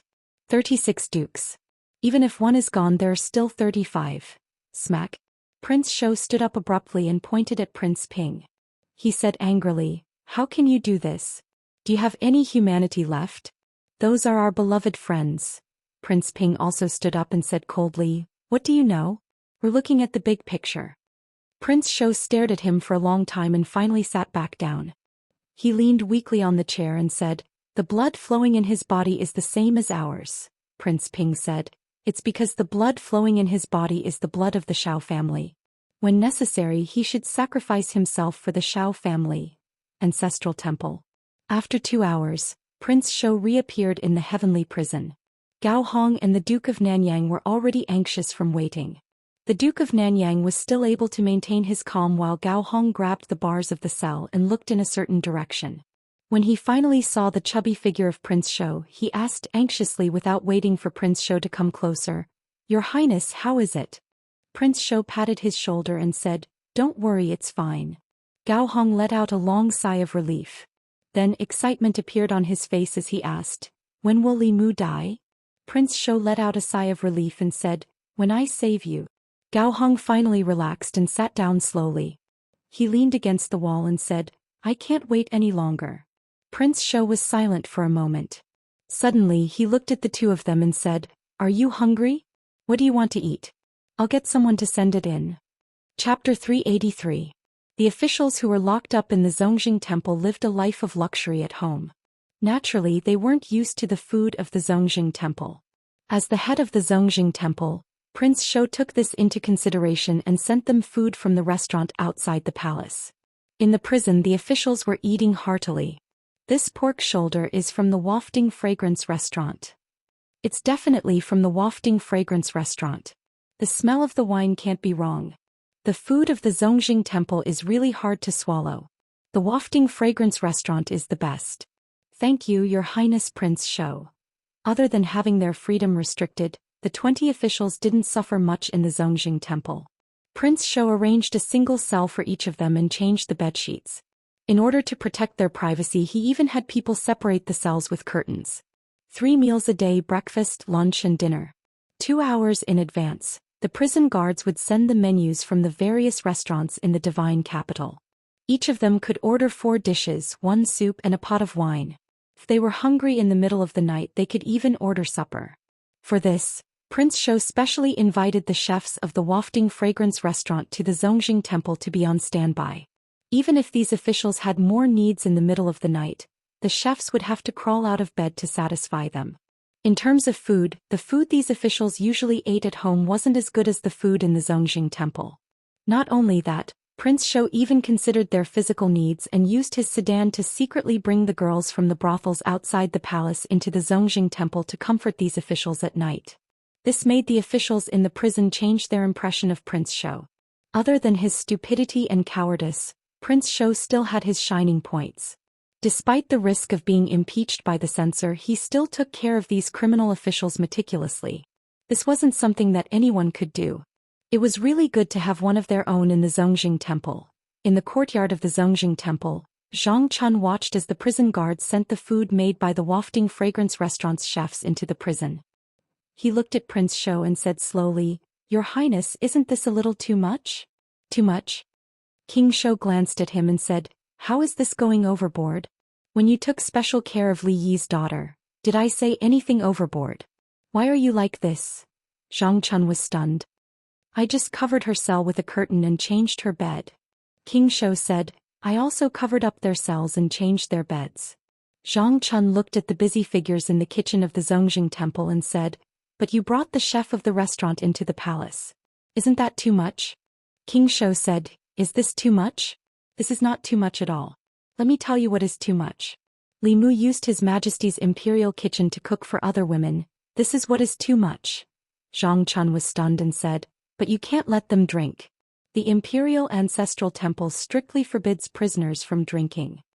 After that, he waved his hand and said, "Let's not talk about the wine you gave to those guilty officials. You even found women for them. What do you think the Zhongjing temple is? A restaurant or a brothel?" King Shou glanced at him and said, "Ordinary prisoners have to eat a full meal before they are executed. Are you in charge of the Zhongjing temple or am I?" Zhang Chun said angrily, "You?" Then he seemed to realize something and looked at King Shou in shock. King Shou sighed and shook his head. Zhang Chun silently shut his mouth. After thinking for a while he said, "Even if you want to find women from the brothel, Your Highness' taste is too unique. You don't let them enjoy but let them suffer. I know of a brothel in Luoyang. The women there are very beautiful." King Shou said indignantly, "What's wrong with my taste? They are fat and chubby. Aren't they good?" In the prison, two officials had just finished their sweet and sour fish. As they picked their teeth with the fish bones, they complained, "Everything about His Highness King Shou is good, but I really can't agree with him when it comes to women. I can't even bear to touch the women he finds." King Shou walked in and said, "If you're not satisfied, I'll give you a beautiful one tonight." The official smiled and said, "Thank you, Your Highness." King Shou walked to the innermost cell and asked Commandery Prince Nanyang, "Are you used to it?" Commandery Prince Nanyang said, "Not really, but thank you for taking care of me." At first, Commandery Prince Nanyang looked down on King Shou. Although King Shou was one of the 7 one-word princes and his status was much higher than his, everyone in Luoyang knew about King Shou's cowardice and incompetence. Now, although his evaluation of King Shou's cowardice and incompetence did not change, he did not hate him as much. King Shou squatted at the door of the cell and said, "Nanyang County is such a good place. Why did you come to Luoyang in the first place?" Commandery Prince Nanyang smiled and said, "Nanyang is good in every way except for one thing. It's not Luoyang." King Shou murmured, "Luoyang, what's so good about Luoyang?" Commandery Prince Nanyang said, "Power, wealth, women, cultivation resources. Luoyang has everything you want. It's thousands of times better than Nanyang County." King Shou sighed and said, "Although Luoyang is good, it's also dirty." Commandery Prince Nanyang did not hear what King Shou said clearly and asked, "Brother, when will you let us out?" King Shou said, "You know what you've done. If I let you go just like that, I won't be able to answer to the people in the imperial court. Instead, the new party will have something to use against you. Therefore, we still have to put on a show." Commandery Prince Nanyang asked, "How do we put on a show?" King Shou said slowly, "You'll still be sentenced to death. Then you'll be sent outside to be executed. Of course, this is all an act. The executioner's knife won't really cut you down. The dean will use his great power to create an illusion to make the people think that you're really dead. After that, you'll have to appear in Luoyang with a new identity." Commandery Prince Nanyang frowned and said, "So troublesome?" King Shou said helplessly, "Do you think what you've done is a small matter? According to the crimes that Zhou Xian has confessed, each and every one of you will be beheaded. This is the only way to save your lives. From today onwards, Commandery Prince Nanyang is dead. You'll have a new identity. At that time, we'll find a way to let you enter the imperial court again. After that, you'll get back everything you've lost." Commandery Prince Nanyang had a thoughtful expression as he carefully considered King Shou's words.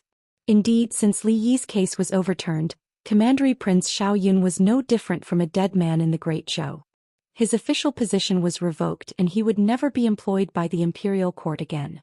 Instead of using the useless identity of Commandery Prince Nanyang, he might as well change his appearance and start a new life. If King Shou really let him go so easily, Commandery Prince Nanyang would be suspicious. Li Mu and the Zhou clan were watching. If he let them go, King Shou wouldn't be able to bear the consequences. However, his plan was so meticulous that it wasn't possible for him to be deceived. It was most likely a decision made by the higher-ups. At this moment, King Shou continued, "I need all of you to act out this scene. Don't mess it up. Otherwise, all your previous efforts will be wasted and no one will be able to save you." Commandery Prince Nanyang no longer had any doubts. He nodded and said, "I understand." King Shou patted him on the shoulder and said, "Remember, even if a knife is placed on your neck, you must remain calm. This is because the executioners this time are all our people. Alright, remember to tell the others. Otherwise, if they mess it up, everyone will be implicated and Li Mu won't be able to get rid of them." Commandery Prince Nanyang said, "Don't worry. If anyone dares to mess it up, I'll take their life." In the court of the Zongjing Temple, Zhang Chun looked at the few guilty officials kneeling before him. He picked up a document and read it aloud. Minister Counselor Ai Tong of the Ministry of Revenue. During his reign, he coveted a huge amount of tax from the national treasury.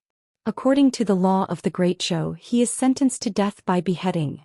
Minister Wu Xing of Guanglu Temple. According to the law of the Great Zhou, he is sentenced to death by beheading. Wei Chong, Wang Ning and Zhou Xian. As officials of the Great Zhou, they participated in the trafficking of women and children and acted as a shield for evil forces. They are sentenced to death by beheading. Minister Chen Guang. They are sentenced to death by beheading. When Zhang Chun announced the sentence, there was no fear on the faces of the officials in the court. Some of them even looked at each other and laughed. It wasn't that they weren't afraid of death. It was just that King Shou had already made it clear to them that this was just an act. When the time came, not only would they not die, but they would also usher in a more glorious life with a new identity. The death penalty documents of these officials had already been reviewed multiple times. After Zhang Chun announced the sentence in the court, more than 20 people were escorted to the execution ground. King Shou stood outside the Zongjing Temple and nodded at all the guilty officials who walked out of the temple. After receiving the hint from King Shou, everyone felt more at ease. They rushed to the execution ground without any fear, looking quite resolute. On the execution ground, screens surrounded the execution ground. The people below the execution ground couldn't see the specific situation on the execution ground. This time, those who were to be executed were all officials of the imperial court. There were even relatives of the emperor. The scene of their execution couldn't be seen by the people. Li Mu held Li Qing's hand and stood in the crowd. The main culprits and accomplices who framed her father back then were almost all here. Li Mu promised her that all the culprits of the case back then would receive the punishment they deserved. Behind the screens, more than 20 people knelt there. There was still no fear on their faces. Some of them even looked back at the executioner with a smile.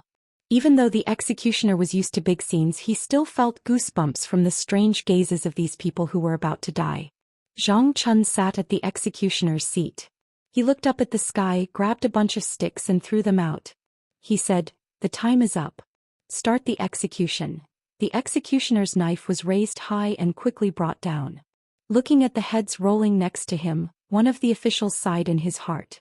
A seventh realm cultivator was indeed a seventh realm cultivator. This kind of realistic illusion almost fooled him, let alone the people. There were also a few people whose expressions changed when they noticed the blood of the people next to them splattering on them. However, the executioner behind them didn't give them time to think. With a slash of the knife, the heads were separated from the bodies and their souls scattered. Before and after the execution ground was completely silent. In the past, before the execution, the prisoners would cry and howl. This was probably the quietest execution that the people of the fairies' capital had ever seen. King Zhou stood outside the execution ground and sighed deeply. He muttered, "In your next life, be a good person." Chapter 384. The execution was very strange. Even the people outside the execution ground could tell that something was wrong. They had seen executions in the past. It was normal for the prisoners to cry and scream before they died. There were also many who yelled and cursed. However, this time there were no cries and no cursing. The execution platform surrounded by screens was silent. More than 20 people were calmly going to their deaths. It was so quiet that it was eerie. Soon, the cheers of the people drowned out the silence. Good execution. They are all criminals who wronged Lordly back then. These people deserve to die. Lordly can rest in peace now. At the front of the crowd, Li Qing held Li Mu's hand tightly and said, "Let's go." The two of them turned around. The people took the initiative to open a path for them. They walked slowly. The people behind them watched them leave. They clasped their fists and said, "I wish Lord Li and Miss Li a long and happy life together. Grow old together. May you have a child." More than 20 guilty officials were beheaded, and the people all clapped their hands in joy. These people were not only accomplices in framing Lord Li, but they themselves were also guilty of many crimes.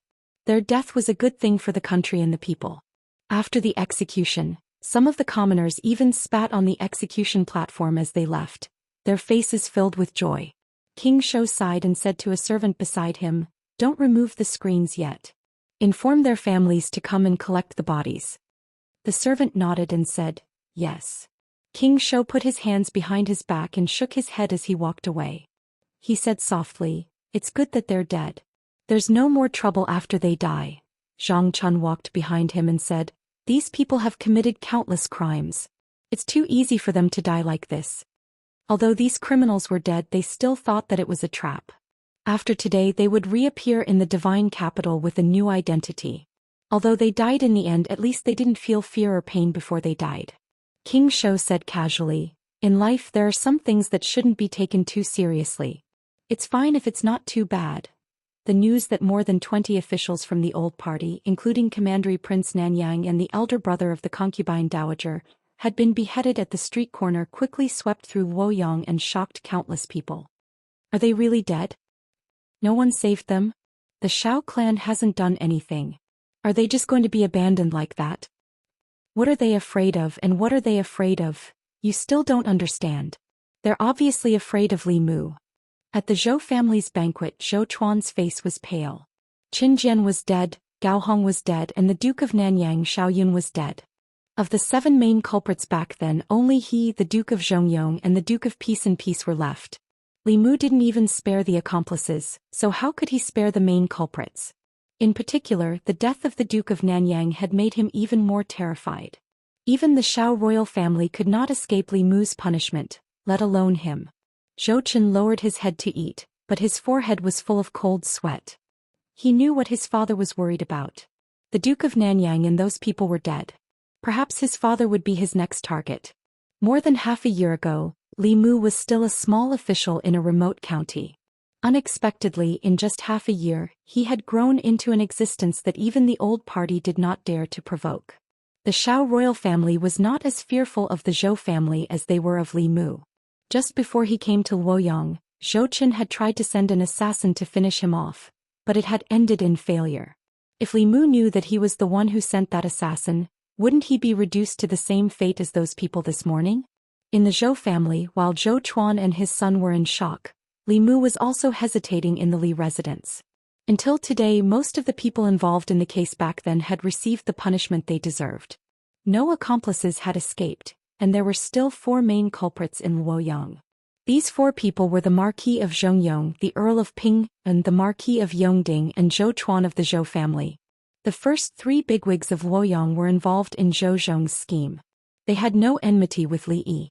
Zhou Zhong knew that he could not change the overall situation, so he deliberately lured them into the trap in order to get the 3 death exemption tokens in their hands.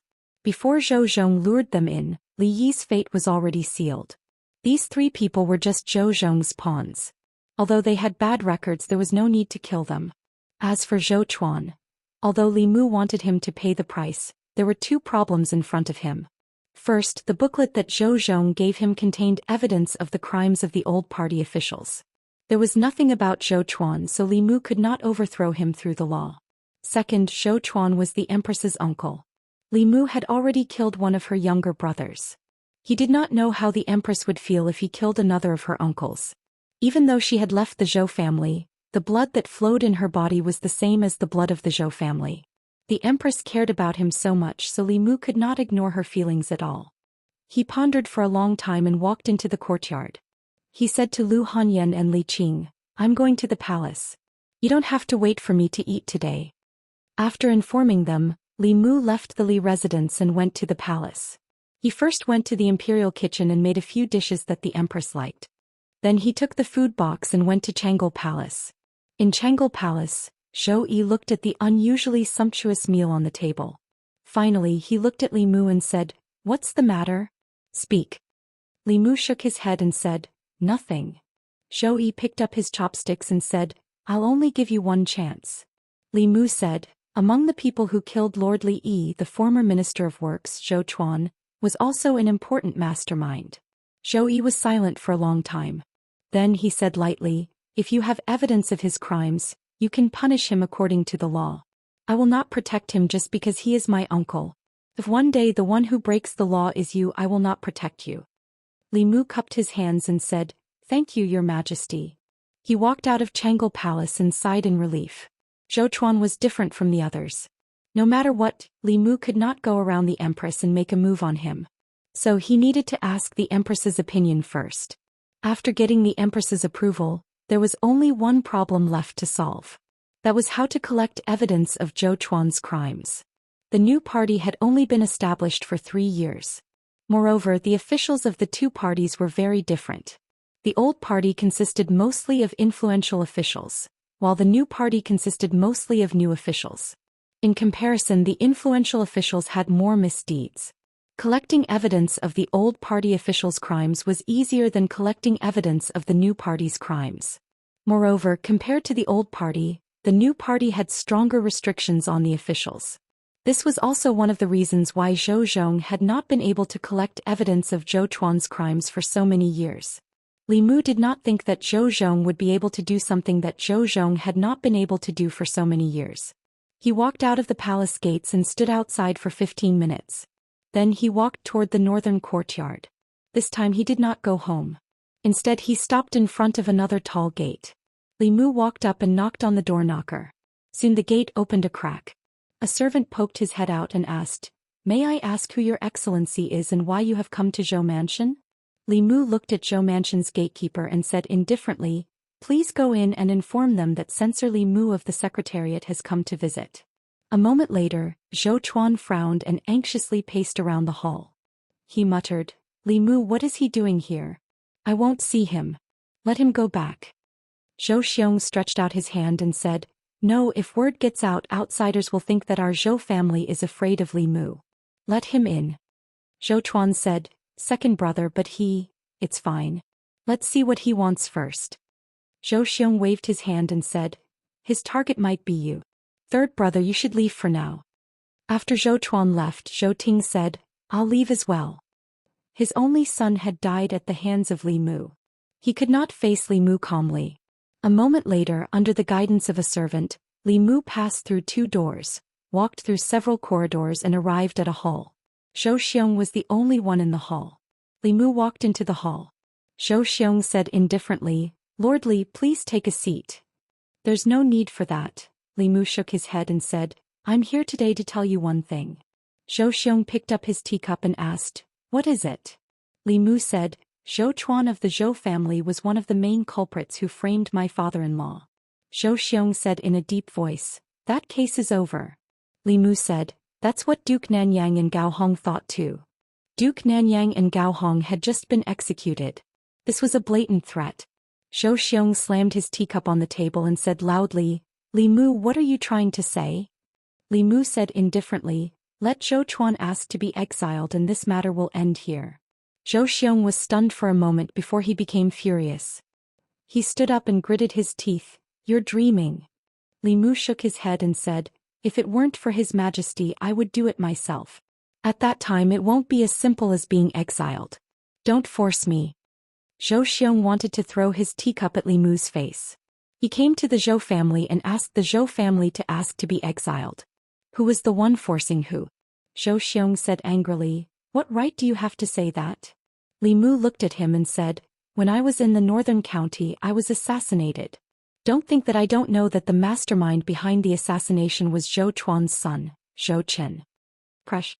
Zhou Qian, who was eavesdropping in the back hall, was shocked when he heard Li Mu's words. He couldn't help but take a few steps back and knocked over a chair. He picked up the chair with a pale face and his body trembled slightly. In the front hall Zhou Xian said flatly, you're slandering me. Li Mu smiled and said, whether it's slander or not, you'll know when you get to the Imperial Clan Temple. I still have a lot of evidence of your Zhou family's crimes.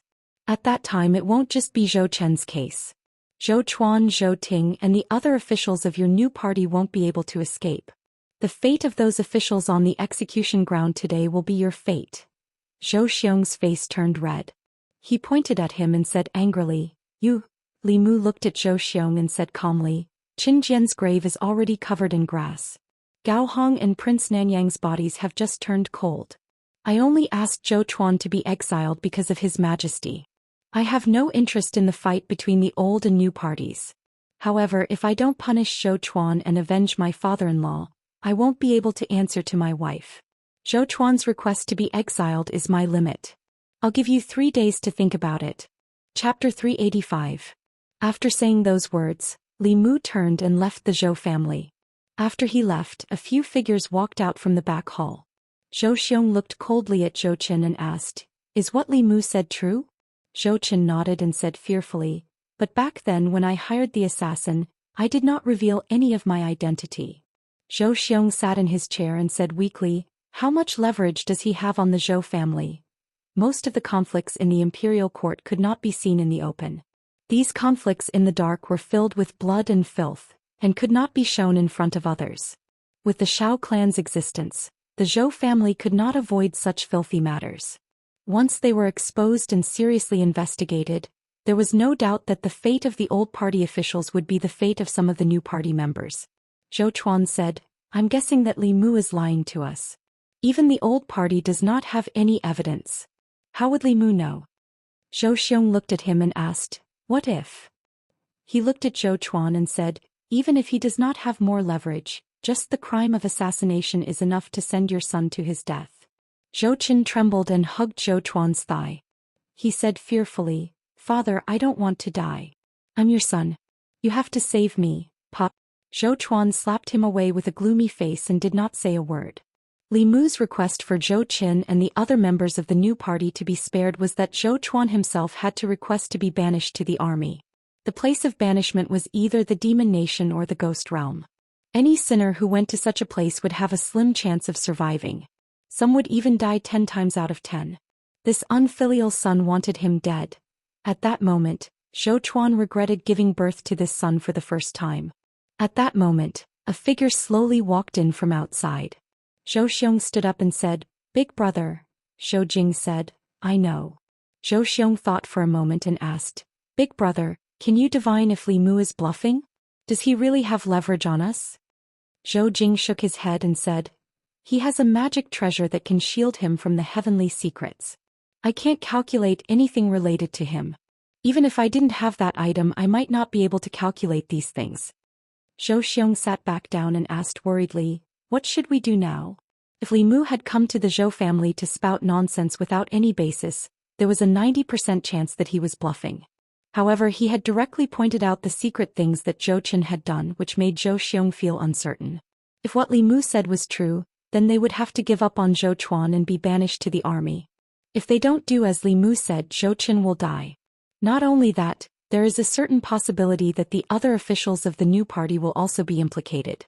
If Li Mu really has something on them, within the scope of the law, Li Mu could do whatever he wanted. This was something that everyone in Luoyang was aware of. How arrogant was the Shao royal family? They were even capable of doing things like forcing the emperor to abdicate the throne. However, in the end they still had to watch the heads of over 20 officials from the old faction fall to the ground. Even the Duke of Nanyang could not be saved. Once Li Mu made public the evidence in his hands, the new party would probably follow in the footsteps of the old party. If Zhou Chuan did not leave, Zhou Qin would definitely die. Perhaps even more people would die.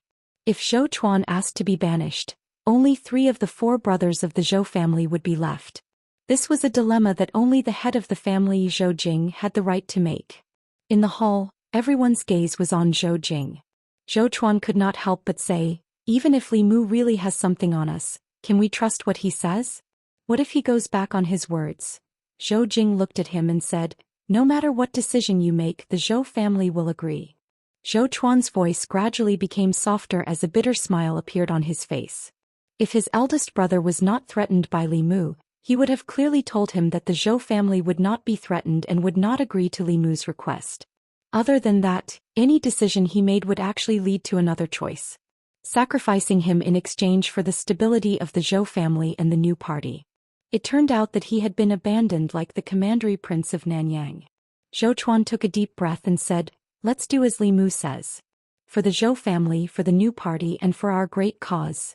Zhou Jing was silent for a moment before he said, the family will prepare some things for you so that you can protect yourself. When the time is right, you can return to Luoyang. Zhou Chuan cupped his fists and said in a deep voice, thank you, eldest brother. The third of the 4 brothers of the Zhou family, the former Minister of Works, Zhou Chuan, felt guilty for framing Li Yi. Although he had been pardoned by the death exemption medallion, he still asked to be sent to prison and left Luoyang. This became another eye-catching event after the execution of the commandery prince of Nanyang and the others. Back when they framed Li Yi, they were all sentenced to death. Later, they were all pardoned by the death exemption medallion. The common people thought that this would be the end. They did not expect that it was only the beginning. After the commandery prince of Nanyang, Xiao Yun, and old concubine Gao's elder brother, Gao Hong, were pardoned by the death exemption medallion, they were sent to the execution ground for other crimes. In the end, they could not escape death. Although Zhou Chuan did not die, the crime of being sent to prison was not much different from delaying the execution of the death penalty. It was just that he would die a little later. At this point, all the main culprits and accomplices in Li Yi's case had paid the price with their lives. The other 3 fish that escaped the net, the Marquis of Zhongyong, the Earl of Ping-an, and the Marquis of Yongding, disappeared from Luoyang overnight after hearing and witnessing these things. Someone saw them leave Luoyang with their family the night before the execution of the commandery prince of Nanyang. Li residence. After Li Mu heard these things, he heaved a long sigh of relief. He pulled Li Qing into his arms and whispered in her ear, it's all over. Li Qing was silent. Not long after, a wet mark appeared on Li Mu's chest. After 14 years, the injustice of the Li residence was finally redressed. Those people who had inflicted suffering on them back then had finally received their overdue judgment 14 years later. Li Qing could only completely let go of certain things that she had been carrying in her heart at this moment. Li Mu hugged her. After a while, when he lowered his head, he realized that Li Qing had fallen asleep in his arms. He carefully carried her back to her room and placed her on the bed. He kissed her forehead gently and left the room. Zhou Chuan had volunteered to be banished. Li Mu had no intention of continuing to fight the Zhou family to the death. Firstly, he did not have anything on the Zhou family. He could trick them once, but he might not be able to trick them a second time. Secondly, 2 of the 4 brothers of the Zhou family had already died at the hands of Li Mu. Zhou Chu had even died at his hands. If he continued to be aggressive, he might be driven into a corner. Most importantly, he had to consider the Empress. After all, that was the family that had raised her. Even if this family had betrayed her and made her watch helplessly as the Zhou family was destroyed at the hands of Li Mu, it was still a form of torture for her. He had used less than a year to go from a nameless minor official to a person that both the new and old parties feared. In less than a year, too many changes had happened in Luoyang. As Li Mu walked on the streets, he no longer saw numb faces. The people's backs were straight, their eyes were bright, and they smiled from the bottom of their hearts. All of this showed that the Luoyang of today was no longer the Luoyang of the past. An old woman with a walking stick was walking on the street. She accidentally fell. A young man and a young woman passed by, quickly helped her up and helped her to the side of the road to rest. The old woman rested for a while, then leaned on her walking stick and slowly walked on the street. When she reached the corner of the street, she saw a beggar in ragged clothes. She thought for a moment, then took out a few copper coins from her sleeve and threw them into the beggar's bowl. The beggar kowtowed in gratitude. He took 2 copper coins and bought a bun from a bun shop by the street. He saw the shop assistant from the shop next door struggling to carry a box onto the carriage. He held the bun in his mouth and went forward to help carry the box onto the carriage. The shop assistant took a deep breath. Just as he was about to thank the beggar, he realized that there was no one behind the box.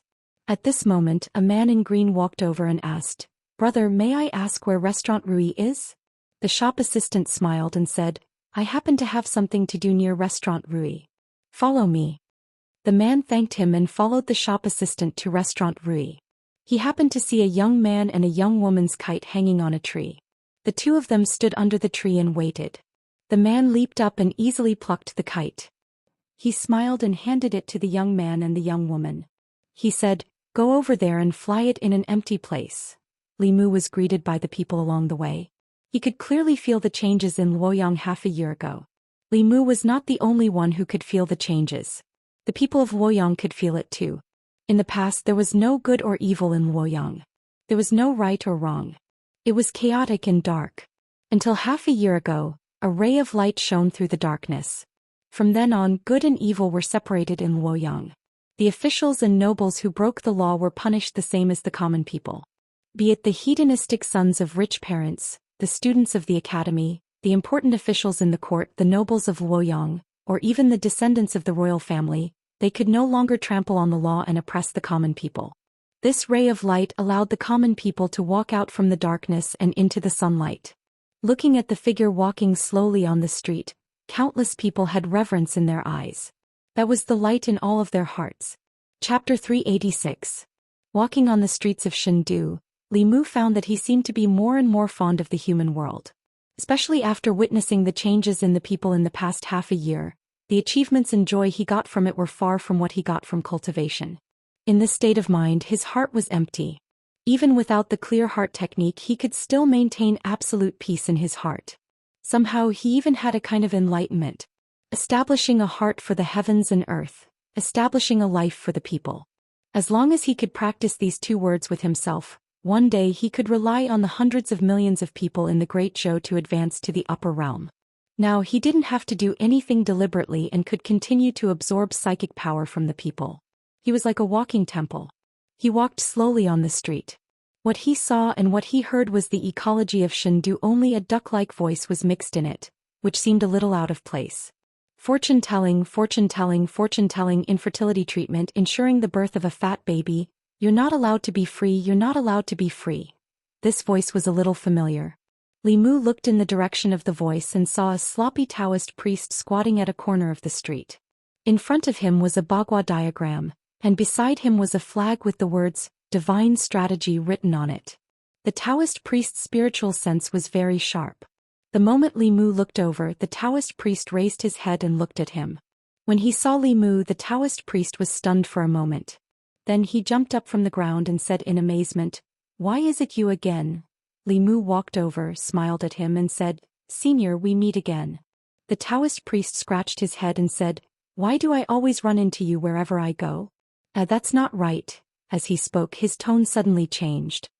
He grabbed Li Mu's wrist and said in shock, You have a good fortune." Li Mu said, "In the past few months, I encountered some opportunities." The old man let go of his hand and muttered, "Bullshit opportunity, why can't I encounter such an opportunity?" Thinking back to more than a year ago when he first met the young man in front of him, he was just a mortal who had lost his 7 souls and didn't have long to live. When he saw him for the second time, he was already in the omnipotent realm. Only half a year had passed, and when he saw him again, he was already in the creation realm. This made the scruffy Taoist priest doubt his life. At this rate, in another year or so, wouldn't he be inferior to him? He returned to his original position and waved his hand at Li Mu. Go. Let this old man be alone." Li Mu glanced at him and then turned to leave. When he met an old friend, he only went up to greet him out of politeness. To Li Mu a year ago, peak 6th realm cultivators were unreachable. But now he was in close contact with 7th realm cultivators every day. In his eyes, 6th realm cultivators were just SOSO. It wasn't until Li Mu's figure disappeared that the scruffy Taoist priest raised his head and looked in the direction he left. His heart was bitter and indescribable. He muttered, "Thief. God, this is not fair, not fair." Li Mu quickly forgot about the scruffy Taoist priest. Although he had avenged Li Qing, there were still some leftover problems. As the Great Zhou FBI, some of the priests in the Department of Worship enjoyed the cultivation resources provided by the Imperial Court, but they didn't do anything for the Imperial Court and didn't listen to the orders of the Ministry of Personnel. They even became the private soldiers of the old party, disobeying imperial orders and doing whatever they wanted. Li Mu had thought of cleaning up the Department of Worship a long time ago. The Department of Worship was nominally under the command of the Ministry of Personnel, but it wasn't an office under the Ministry of Personnel. Before the Empress ascended the throne, the Department of Worship was directly responsible to the Empress. After the Empress ascended the throne, because she couldn't subdue the Department of Worship controlled by the old party, she established the internal guards. The bamboo guards of the plum, orchid, bamboo and chrysanthemum guards were used to replace the Department of Worship. Of course, whether it was strength or resources, the internal guards were far inferior to the Department of Worship. The Department of Worship was supported by the Great Zhou's national treasury. Every year, large amounts of spiritual jade, fulu, talismans, and other cultivation resources were allocated from the national treasury. The internal guards were subsidized by the Empress herself. The highest cultivation of the internal guards was only 5th realm. In the Department of Worship, there were 2 great priests who were both 6th realm cultivators. There were also dozens of 5th realm priests. In Chang'an Palace, when he was eating with the Empress, Li Mu told her about cleaning up the Department of Worship, but the Empress was a little absent-minded. Zhou Yi didn't answer Li Mu's question. Instead she asked, "Tell me, what's so good about being the Empress? Why can they disregard other people's lives and even their own for this position?" Zhou Chuan had already been sent away from the Immortal's capital today. Li Mu wasn't surprised that the Empress would feel this way. To the Empress there was indeed nothing good about being the Empress. She wasn't keen on power, nor was she greedy for beauty. She didn't have anyone in her harem and she didn't want to review memorials. To her this position was a prison. But to others, controlling the life and death of hundreds of millions of people and becoming the ruler of the most powerful country in Zhou province was already a fatal temptation. Moreover, after becoming the Empress she could legitimately replenish her harem. If Li Mu was the Empress he could legitimately make Lu Hanyan Empress and Li Qing noble consort. Wanwan and Xiao Bai would be fair consort and virtuous consort. No one would have to be jealous of anyone. It was only natural for the Empress to take in concubines. Just thinking about it made one feel that it was wonderful. There would no longer be a fire in the harem or an azure field. Zhou Yi glanced at Li Mu and said, "I'm asking you a question. What are you laughing at?" Li Mu no longer fantasized. He withdrew his smile and said, "Your Majesty, not everyone is like Your Majesty who doesn't like power. To them, becoming the emperor above hundreds of millions of people is a fatal attraction." Zhou Yi asked, "You too?" Li Mu shook his head and said, "This isn't my dream." Zhou Yi continued to ask, "Then what is your dream?" Li Mu thought for a moment and said, "This subject's dream is to take my wives to travel all over the 10 continents and 3 islands, see all kinds of sceneries and finally find a quiet and secluded place. When I'm not cultivating, I'll raise flowers and vegetables and live the life of an ordinary person." Zhou Yi glanced at him and calmly asked, "You want to leave the imperial court?" Li Mu heard the fluctuation in her tone. To prevent her from thinking that he wanted to run away, he added, "Of course not now." Zhou Yi asked, "Then when?" Li Mu said, "After I've helped Your Majesty clear away all obstacles and solve all problems." Zhou Yi said indifferently, "I feel that the Yao Kingdom, the Ghost Realm and the Demon Sect are the biggest obstacles and troubles in my heart. I won't keep you for long. Once the Demon Sect is destroyed, the Ghost Realm is subdued and the Yao Kingdom is pacified, I will let you go." Li Mu was dumbfounded. The Yao Kingdom, the Ghost Realm and the Demon Sect. Which of these 3 powers hadn't existed for as long as the Great Zhou? Even if the Great Zhou perished, they might not necessarily perish. To put it bluntly, she wanted him to work for her for the rest of his life. Even when the Jade Emperor made things difficult for Sun Wukong, he didn't go so far. It was better to wait for the chickens to finish their rice. the dogs to finish their noodles and the fire to burn out the logs. This way Li Mu would at least have something to look forward to. At this moment he had already decided to stick to his original plan. After helping her condense the next strand of Emperor Qi, he would take Lu Hanyan and the others and run away. There was a wider world outside and he didn't want to waste his life on the Empress. Zhou Yi glanced at him and asked, "What, you're not willing?" Li Mu squeezed out a smile and said, "I'm willing to go through water and tread on fire for your majesty. Not to mention destroying the demon sect, subduing the ghost realm and pacifying the Yao kingdom. When I'm strong enough, I can even go to the Eastern Sea and catch a dragon to be your majesty's mount." Li Mu had long since figured out the Empress's personality. Ordinary women also liked to hear nice things, but the Empress wasn't an ordinary woman. She liked to flatter and praise even more. Regardless of whether she could do it or not, she had to get through this hurdle first. Zhou Yi asked, "Is what you said true?" Li Mu nodded and said, "Everything I said came from the bottom of my heart." Zhou Yi said indifferently, "Then swear to the heavenly Tao." Li Mu stared blankly at the Empress. He didn't expect that she wouldn't play by the rules. If he had said this to Lu Hanyan and Li Qing, they would definitely have covered Li Mu's mouth before he swore to the heavenly Tao. Then either coquettishly or angrily they would say, "Who told you to swear? I don't want you to swear," and so on and forget about this matter. But the Empress? It was fine if she didn't stop him, but she actually took the initiative to make him swear? Was an oath to the heavenly Tao something that could be casually sworn? Li Mu felt that the trust between humans was gone. "What, you're not willing?" Zhou Yi looked at Li Mu and asked, "Could it be that everything you said just now was false?" Li Mu wanted nothing more than to slap his own mouth. But it was obviously too late. Looking at the Empress' serious eyes, Li Mu slowly raised his right hand, bent his thumb and pointed to the sky.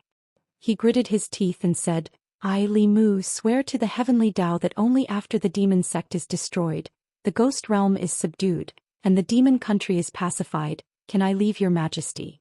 If I violate it I will not have a good ending," Zhou Yi said. "Also, I really want to have a dragon as a mount." Li Mu's lips moved and said, "Your majesty, how about we forget about this? The dragon race has a fishy smell and it's slippery. It's not suitable to be a mount." Zhou Yi glared at him.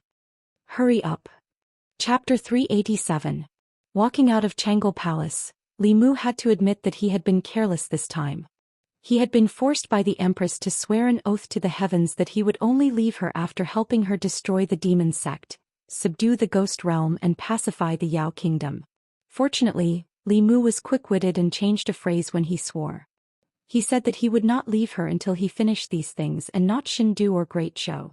If he could abduct the Empress, then it would not be considered leaving her.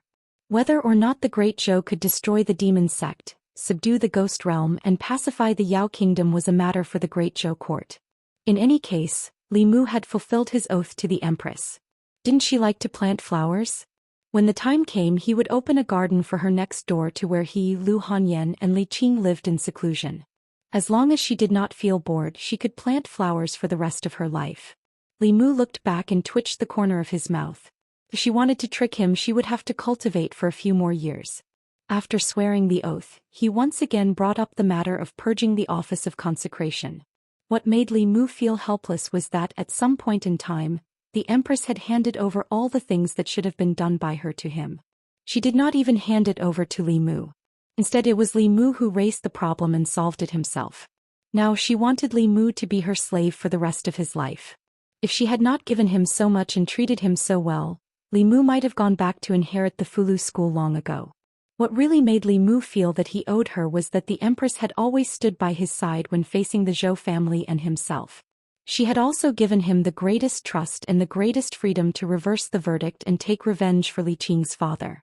If he ran away like this it would be too heartless. For a woman to treat him like this, even if Li Mu could not repay her with his body, he could not be so heartless. Consecrated office. Lord May of the Inner Guards had just arrived. He left behind an imperial edict and then floated away. The contents of the imperial edict made countless consecrators angry and dissatisfied. From today onwards, the consecration department would be under the management of the Bamboo Guards. Although they did not need to be merged into the Bamboo Guards, the Bamboo Guards Vice Commander Li Mu would be in charge of the consecration department. The Department of Offerings had always been a special existence in the imperial court. They were not from the academy, nor were they officials of the imperial court. Their relationship with the Great Zhou court was more like cooperation than subordination. The imperial court provided the consecrators with cultivation resources, while the consecrators worked for the imperial court. Both sides took what they needed. The Department of Consecration had always been an independent department, never under the jurisdiction of an official of the court. Even the Ministry of Official Personnel Affairs could only request for a consecrator and not order them to do so. This imperial edict shook the position of the consecrated division. For cultivators, a country was already a vague concept to them. What cultivators pursued their entire lives was supreme strength in the ethereal heavenly path. Most cultivators despised becoming a lackey of the imperial court, or rather a lackey. However, the path of cultivation was not something that could be achieved by one person alone. Cultivation required resources, and cultivation resources were not easy to obtain for most cultivators without any background. In order to obtain cultivation resources like spiritual jades more easily, some cultivators with some strength would put down their pride and choose to become a consecrator of the imperial court. But this did not mean that they were willing to be under the jurisdiction of the imperial court. After becoming a consecrator, these people were still more unruly than the officials of the imperial court. They would submit to the strong but would not submit to official rank. What is the Empress thinking? She actually let a brat control us? Although his talent is not bad, his cultivation has only just reached the 5th realm. What right does he have to command us? He killed more than 20 people from the old faction and forced Li Mu to ask for exile. Has Li Mu's hand finally reached the Department of Offerings? I don't know if you can tolerate it, but I can't. We must express our stance in protest.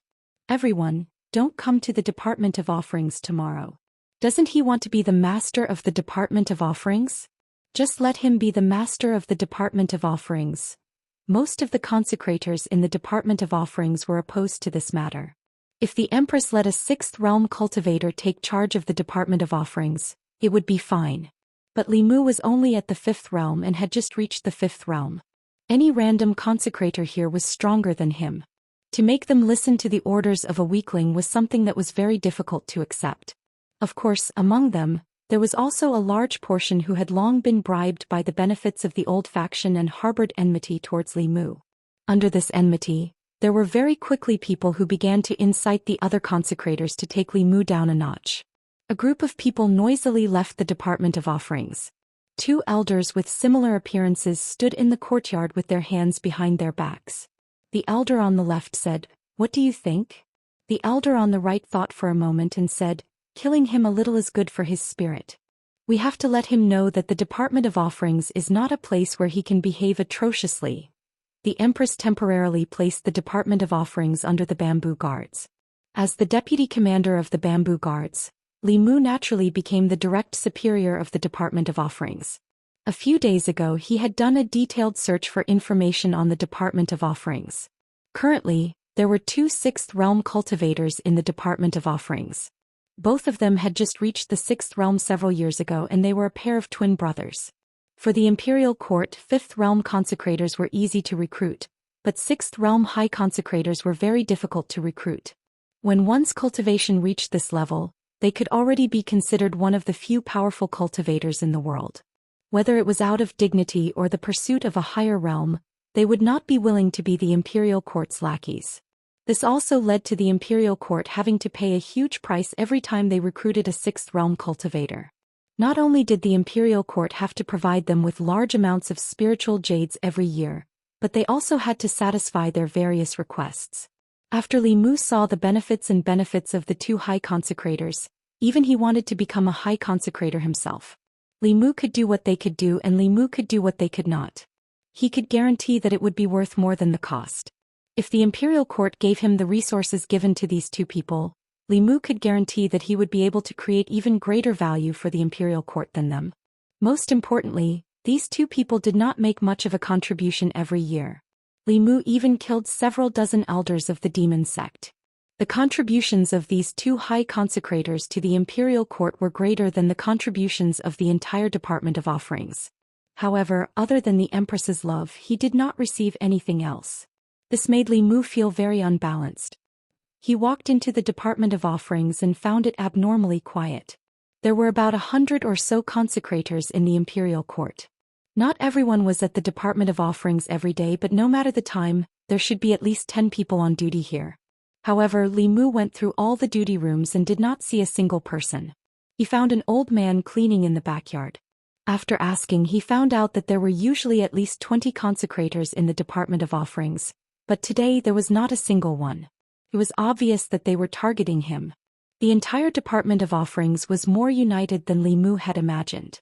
There was no one in the Department of Offerings, so there was no point for Li Mu to stay here. He said to the old man cleaning, "Tell them that in 3 days, all the consecrators in the divine capital must report to the Department of Offerings. Those who do not make it in 3 days will be expelled from the Department of Offerings." Before leaving the Department of Offerings, Li Mu took a list of consecrators with him. On the list, it was clearly written which consecrators were out on missions and which ones did not have missions to stay in the divine capital. It was also very simple to inform them. The consecrators were treated very well. There was an entire square in the divine capital dedicated to consecrators. Among them, only Realm 4 consecrators could be allocated a courtyard with 2 entrances. Realm 5 consecrators lived in residences with at least 3 entrances and 3 entrances.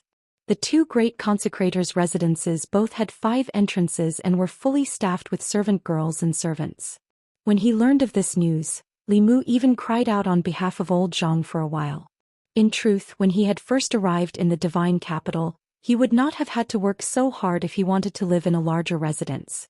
He only needed to resign his official position and join the Department of Offerings, and he would immediately be given a courtyard with 2 entrances or even 3 entrances. The imperial court treated these outsiders much better than the officials. Li Mu's request that all the consecrators in the Department of Offerings must report to the Department of Offerings within 3 days was quickly made known to all the consecrators. What does this mean? If we're expelled from the Department of Offerings within 3 days, can he expel everyone if none of us go? I'd like to see what he'll do when he's the only one left in the Department of Offerings. That's not good. Li Mu is not to be trifled with. Look at all the things he's done in the past. Which one of them wasn't serious? What if he really expels all of us? Haha, would a Department of Offerings with only him still be called a Department of Offerings? When the time comes, the one to be expelled will only be Li Mu. He'll have to invite us back in the same way he expelled us. Since that's the case, let's not go. After leaving the yamen, Li Mu passed by the Department of Offerings on his way home and swept his gaze over it. Tomorrow was the 3-day deadline. He wasn't sure what the outcome would be tomorrow, but he was clear that a new official would make 3 sweeping fires. The first fire had to burn brighter. If he couldn't establish his authority, he wouldn't be able to mingle in the Department of Offerings in the future. The current problem was that the Department of Offerings had as many experts as there were clouds. That place was not the imperial court, and the offerings were not officials of either party. Any sort of open or secret schemes were useless. In that place, absolute strength was the only thing that mattered. Unfortunately, Li Mu's own strength was not great, and he was also a commander without any reliable helpers. Just by himself, how could he contend against a group of experts of the same level? Fortune-telling, fortune-telling, fortune-telling, treating infertility, guaranteeing the birth of a fat child. As he walked down the street, a familiar voice once more sounded by his ear. Li Mu looked in a certain direction and suddenly thought of a plan. At the corner of the street, the slovenly Daoist priest was currently soliciting customers. In front of his divination stall, a shadow suddenly appeared. He raised his head and glanced at Li Mu, then waved his hand as if he was swatting away a fly. Quickly leave, quickly leave. This old man doesn't want to see you. This time Li Mu did not leave. Looking at the Daoist priest, he said, "Senior's cultivation is so high. To be a fortune teller is a waste of talent. I don't know if Senior wants to become offerings in the imperial court." Offerings? The Daoist priest jumped up from the ground, glaring angrily at Li Mu. Gritting his teeth, he said, "What kind of person is this old man? This old man doesn't even care about the 6 great sects. What is the Great Zhou court? You actually want this old man to be a dog of the imperial court. If this wasn't the divine capital, this old man would definitely turn you into a dog first." Li Mu continued. With Senior's Cultivation, if you join the Department of Offerings, you can become a great offering and live in a 5-sectioned residence. The imperial court will also provide you with maids and servants. The Taoist priest looked at Li Mu and said, "Before this old man changes his mind, you'd best leave quickly." Li Mu shook his head, saying, "Senior probably doesn't want the heavenly fortune talisman either." Just as he turned around, someone grabbed his wrist. The Taoist priest grabbed Li Mu's hand and said seriously, "Whether it's the heavenly fortune talisman or not isn't important. The main thing is that this old man wants that big residence. You're still young, so you don't understand. After drifting for a lifetime, when you get older, what you seek is a stable place, a place that can shelter you from the wind and rain." "Oh right, you mentioned the heavenly fortune talisman just now. What is it? A heavenly fortune talisman if you join the Department of Offerings. This, recommending the Book of the Old Days by the Bear Wolf Dog. The world is about to be in chaos. Demons are emerging in an endless stream. Chu Qiguang is guarding his territory." Looking at the demons working peacefully and the old employees who have just turned into zombies, he shouted, "How dare you call the sun and moon to change the sky?" Chapter 388. From the sloppy Taoist priest's reaction, Li Mu knew that he had made the right bet. All 6th-level cultivators would eventually face a problem: their lifespan. Without reaching the upper 3 realms, their lifespan would not be able to break through the limits of mortals. 260 years or 120 years was their life and death moment. If they were mortals, then it would be fine. Although 260 years was a long enough lifespan, mortals could not escape from old age, sickness, and death. Most people could not even live past 160 years, so naturally they would not encounter a situation where their lifespan ran out. But cultivators were different. As long as a 6th-level cultivator did not seek death like the Thousand Illusions Venerable Master or the Nether Saint, they would not die so easily. The only thing that could kill them was time. A heavenly secret talisman could buy them 10 years of lifespan. In these 10 years, as long as they broke through to the 7th level, they would immediately gain another 60 years of lifespan. Thus, there was no need to be envious of these 6th-level cultivators, especially those at the peak of the 6th level. Although they were incomparably prominent in front of others, they might not have many years left in their lifespan. Although their cultivation was not as high as theirs, from now on, they could live longer than them. Li Mu looked at the sloppy Taoist priest and said, "The imperial court has always been generous to the offerings. As long as Senior joins the offerings department, I guarantee that you will receive a heavenly secret talisman within a year." Although the materials for the heavenly secret talisman were precious, if the imperial court wanted to gather them, they could also gather a few sets. After the excitement just now, the old man had already calmed down. He glanced at Li Mu and said, "Kid, don't try to trick me. The heavenly secret talisman is a saint-level Fulu. Even those old fellows in the Fulu school could not draw it. Who in the Great Zhou court can draw a saint-level talisman?" Seeing was believing. Li Mu stretched out his hand and swiped at the air in front of him. An illusory image of a Fulu covered in mysterious runes appeared before the Taoist priest's eyes. He could easily reproduce the Fulu that he had once drawn. Taoist priest looked at Fulu on the screen and his eyes lit up. "Saint level, it's really a saint level." Then his face was filled with smiles again as he said, "To be honest, although this old man has spent most of his life traveling outside, this old man was born in the Great Zhou dynasty and can be considered a citizen of the Great Zhou dynasty. It is only right for me to do something for the Great Zhou dynasty. This old man will enter the Department of Consecration." Li Mu cupped his hands and said, "Senior is truly righteous.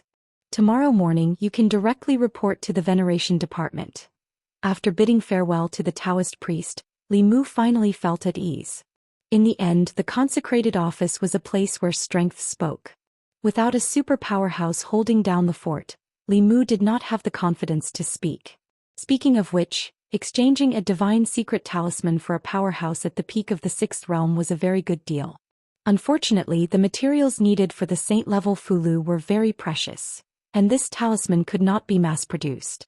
Otherwise, as long as the Empress announced to the world that she would give a divine secret talisman to any 6th realm powerhouse who joined the consecrated office, the Department of Consecrated Office of the Great Zhou would be the most powerful force in the 10 continents and 3 islands. What 6 schools and 4 sects? Even the demonic path would not be able to compete with them. The divine secret talisman was not only useful for 6th realm powerhouses, but also for 7th realm powerhouses. Although the divine secret talisman did not increase the lifespan of powerhouses above the transcendent realm by that much, every year of lifespan increased the chances of advancing. Every time one advanced a level in the upper 3 realms, their lifespan would increase by 60 years. If they made the right bet, their lifespan would be extended by 60 years. Who would not be tempted? As long as there were enough materials, he could let the Empress visit him every few days. With the help of her talisman, Li Mu was confident that he could turn the consecrated office into a retirement home for the super powerhouses of the continent. Of course, even the cleverest housewife could not cook without rice. This plan at present could only be imagined by Li Mu. Early the next morning, Li Mu arrived at the consecrated office a quarter of an hour later than the usual time. Inside the consecrated office it was quiet. Apart from the old man sweeping the floor, there was no one else in the entire consecrated office. Li Mu moved a chair and sat in the courtyard of the consecrated office. The old man sweeping the floor obeyed Li Mu's instructions. He took an incense burner, inserted an incense stick, lit it, and placed it in the courtyard of the consecrated office.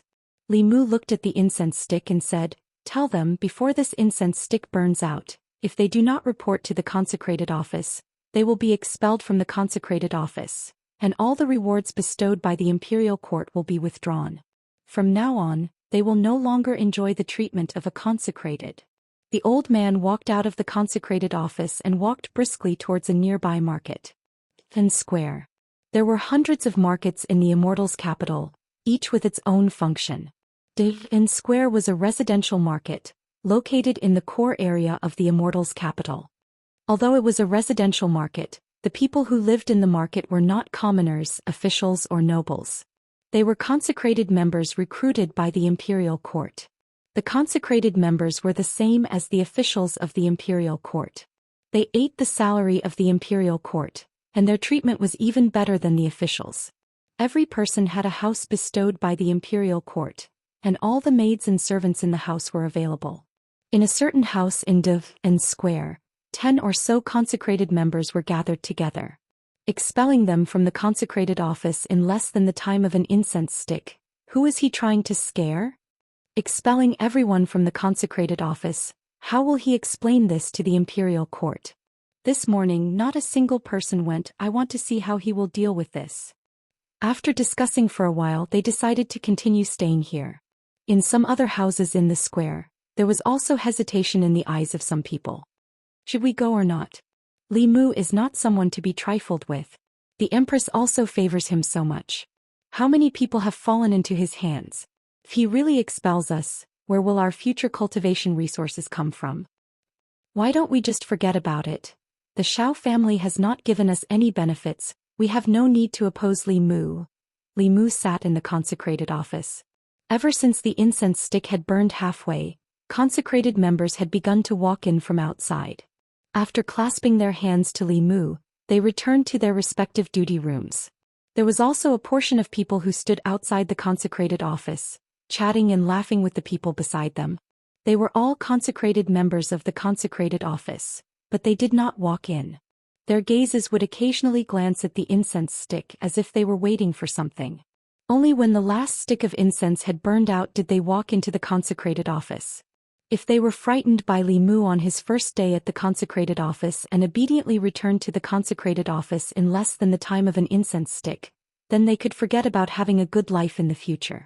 The reason they had waited until the incense stick had burned out before walking into the consecrated office was to give Li Mu a show of strength. They had to let Li Mu know that the consecrated office was not the same as the imperial court. However, when the incense stick had burned out and the first person outside the door wanted to walk into the consecrated office, a figure blocked their way. That fifth realm consecrated looked at Li Mu, raised his eyebrows and asked, "Lord Li, what are you doing?" Li Mu said indifferently, "This is the consecrated office."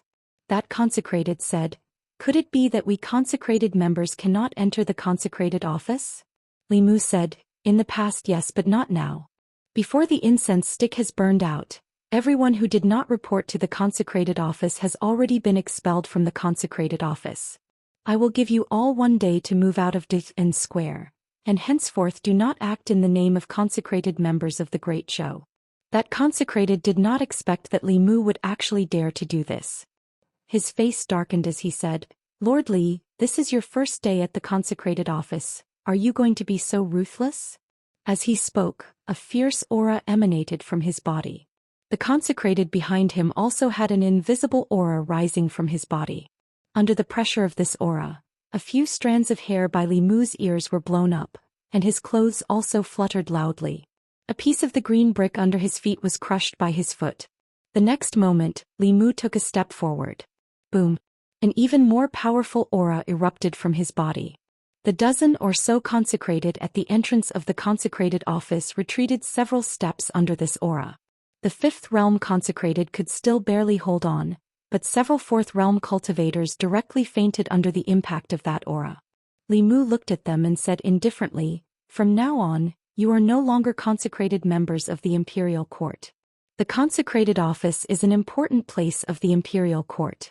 Those who trespass into the consecrated office without permission will be expelled, and those who trespass repeatedly will be killed without mercy." Several fifth realm consecrated members struggled to resist Li Mu's aura pressure, their hearts extremely shocked. They did not expect Li Mu to be able to release such an aura when he had just advanced. In that instant they even felt as if they were facing a sixth realm cultivator.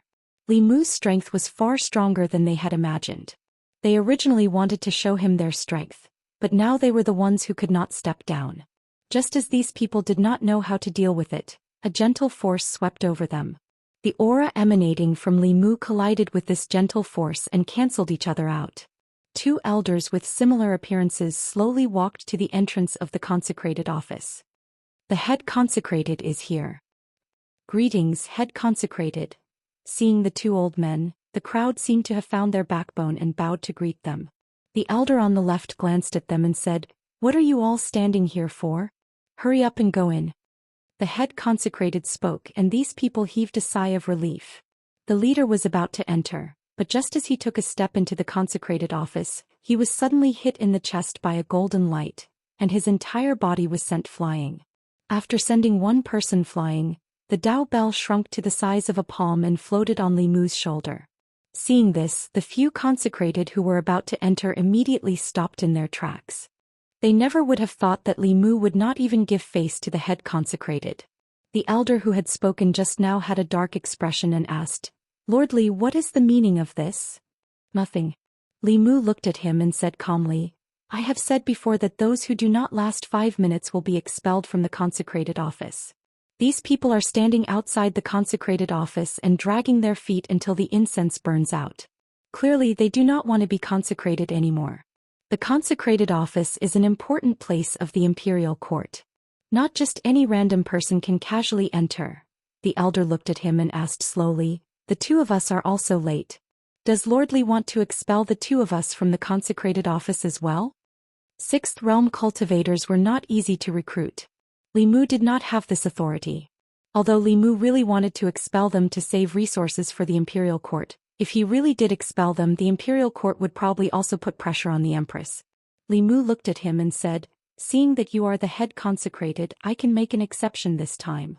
There will not be a next time. There is no need to wait for a next time." The elder who had not spoken all this time snorted and said coldly, "If you want to expel them today, then the two of us will voluntarily resign. You can expel us as well while you are at it." Li Mu looked at this elder in shock. There was actually such a good thing? He was just worrying about how to expel them. With the sloppy Daoist priest who was at the peak of the sixth realm, there was no need for the two of them. Wasn't this just a waste of the imperial court's resources? Li Mu looked at the two of them in surprise and said, "Words are no guarantee. Why don't the two of you make an oath to the heavenly Dao?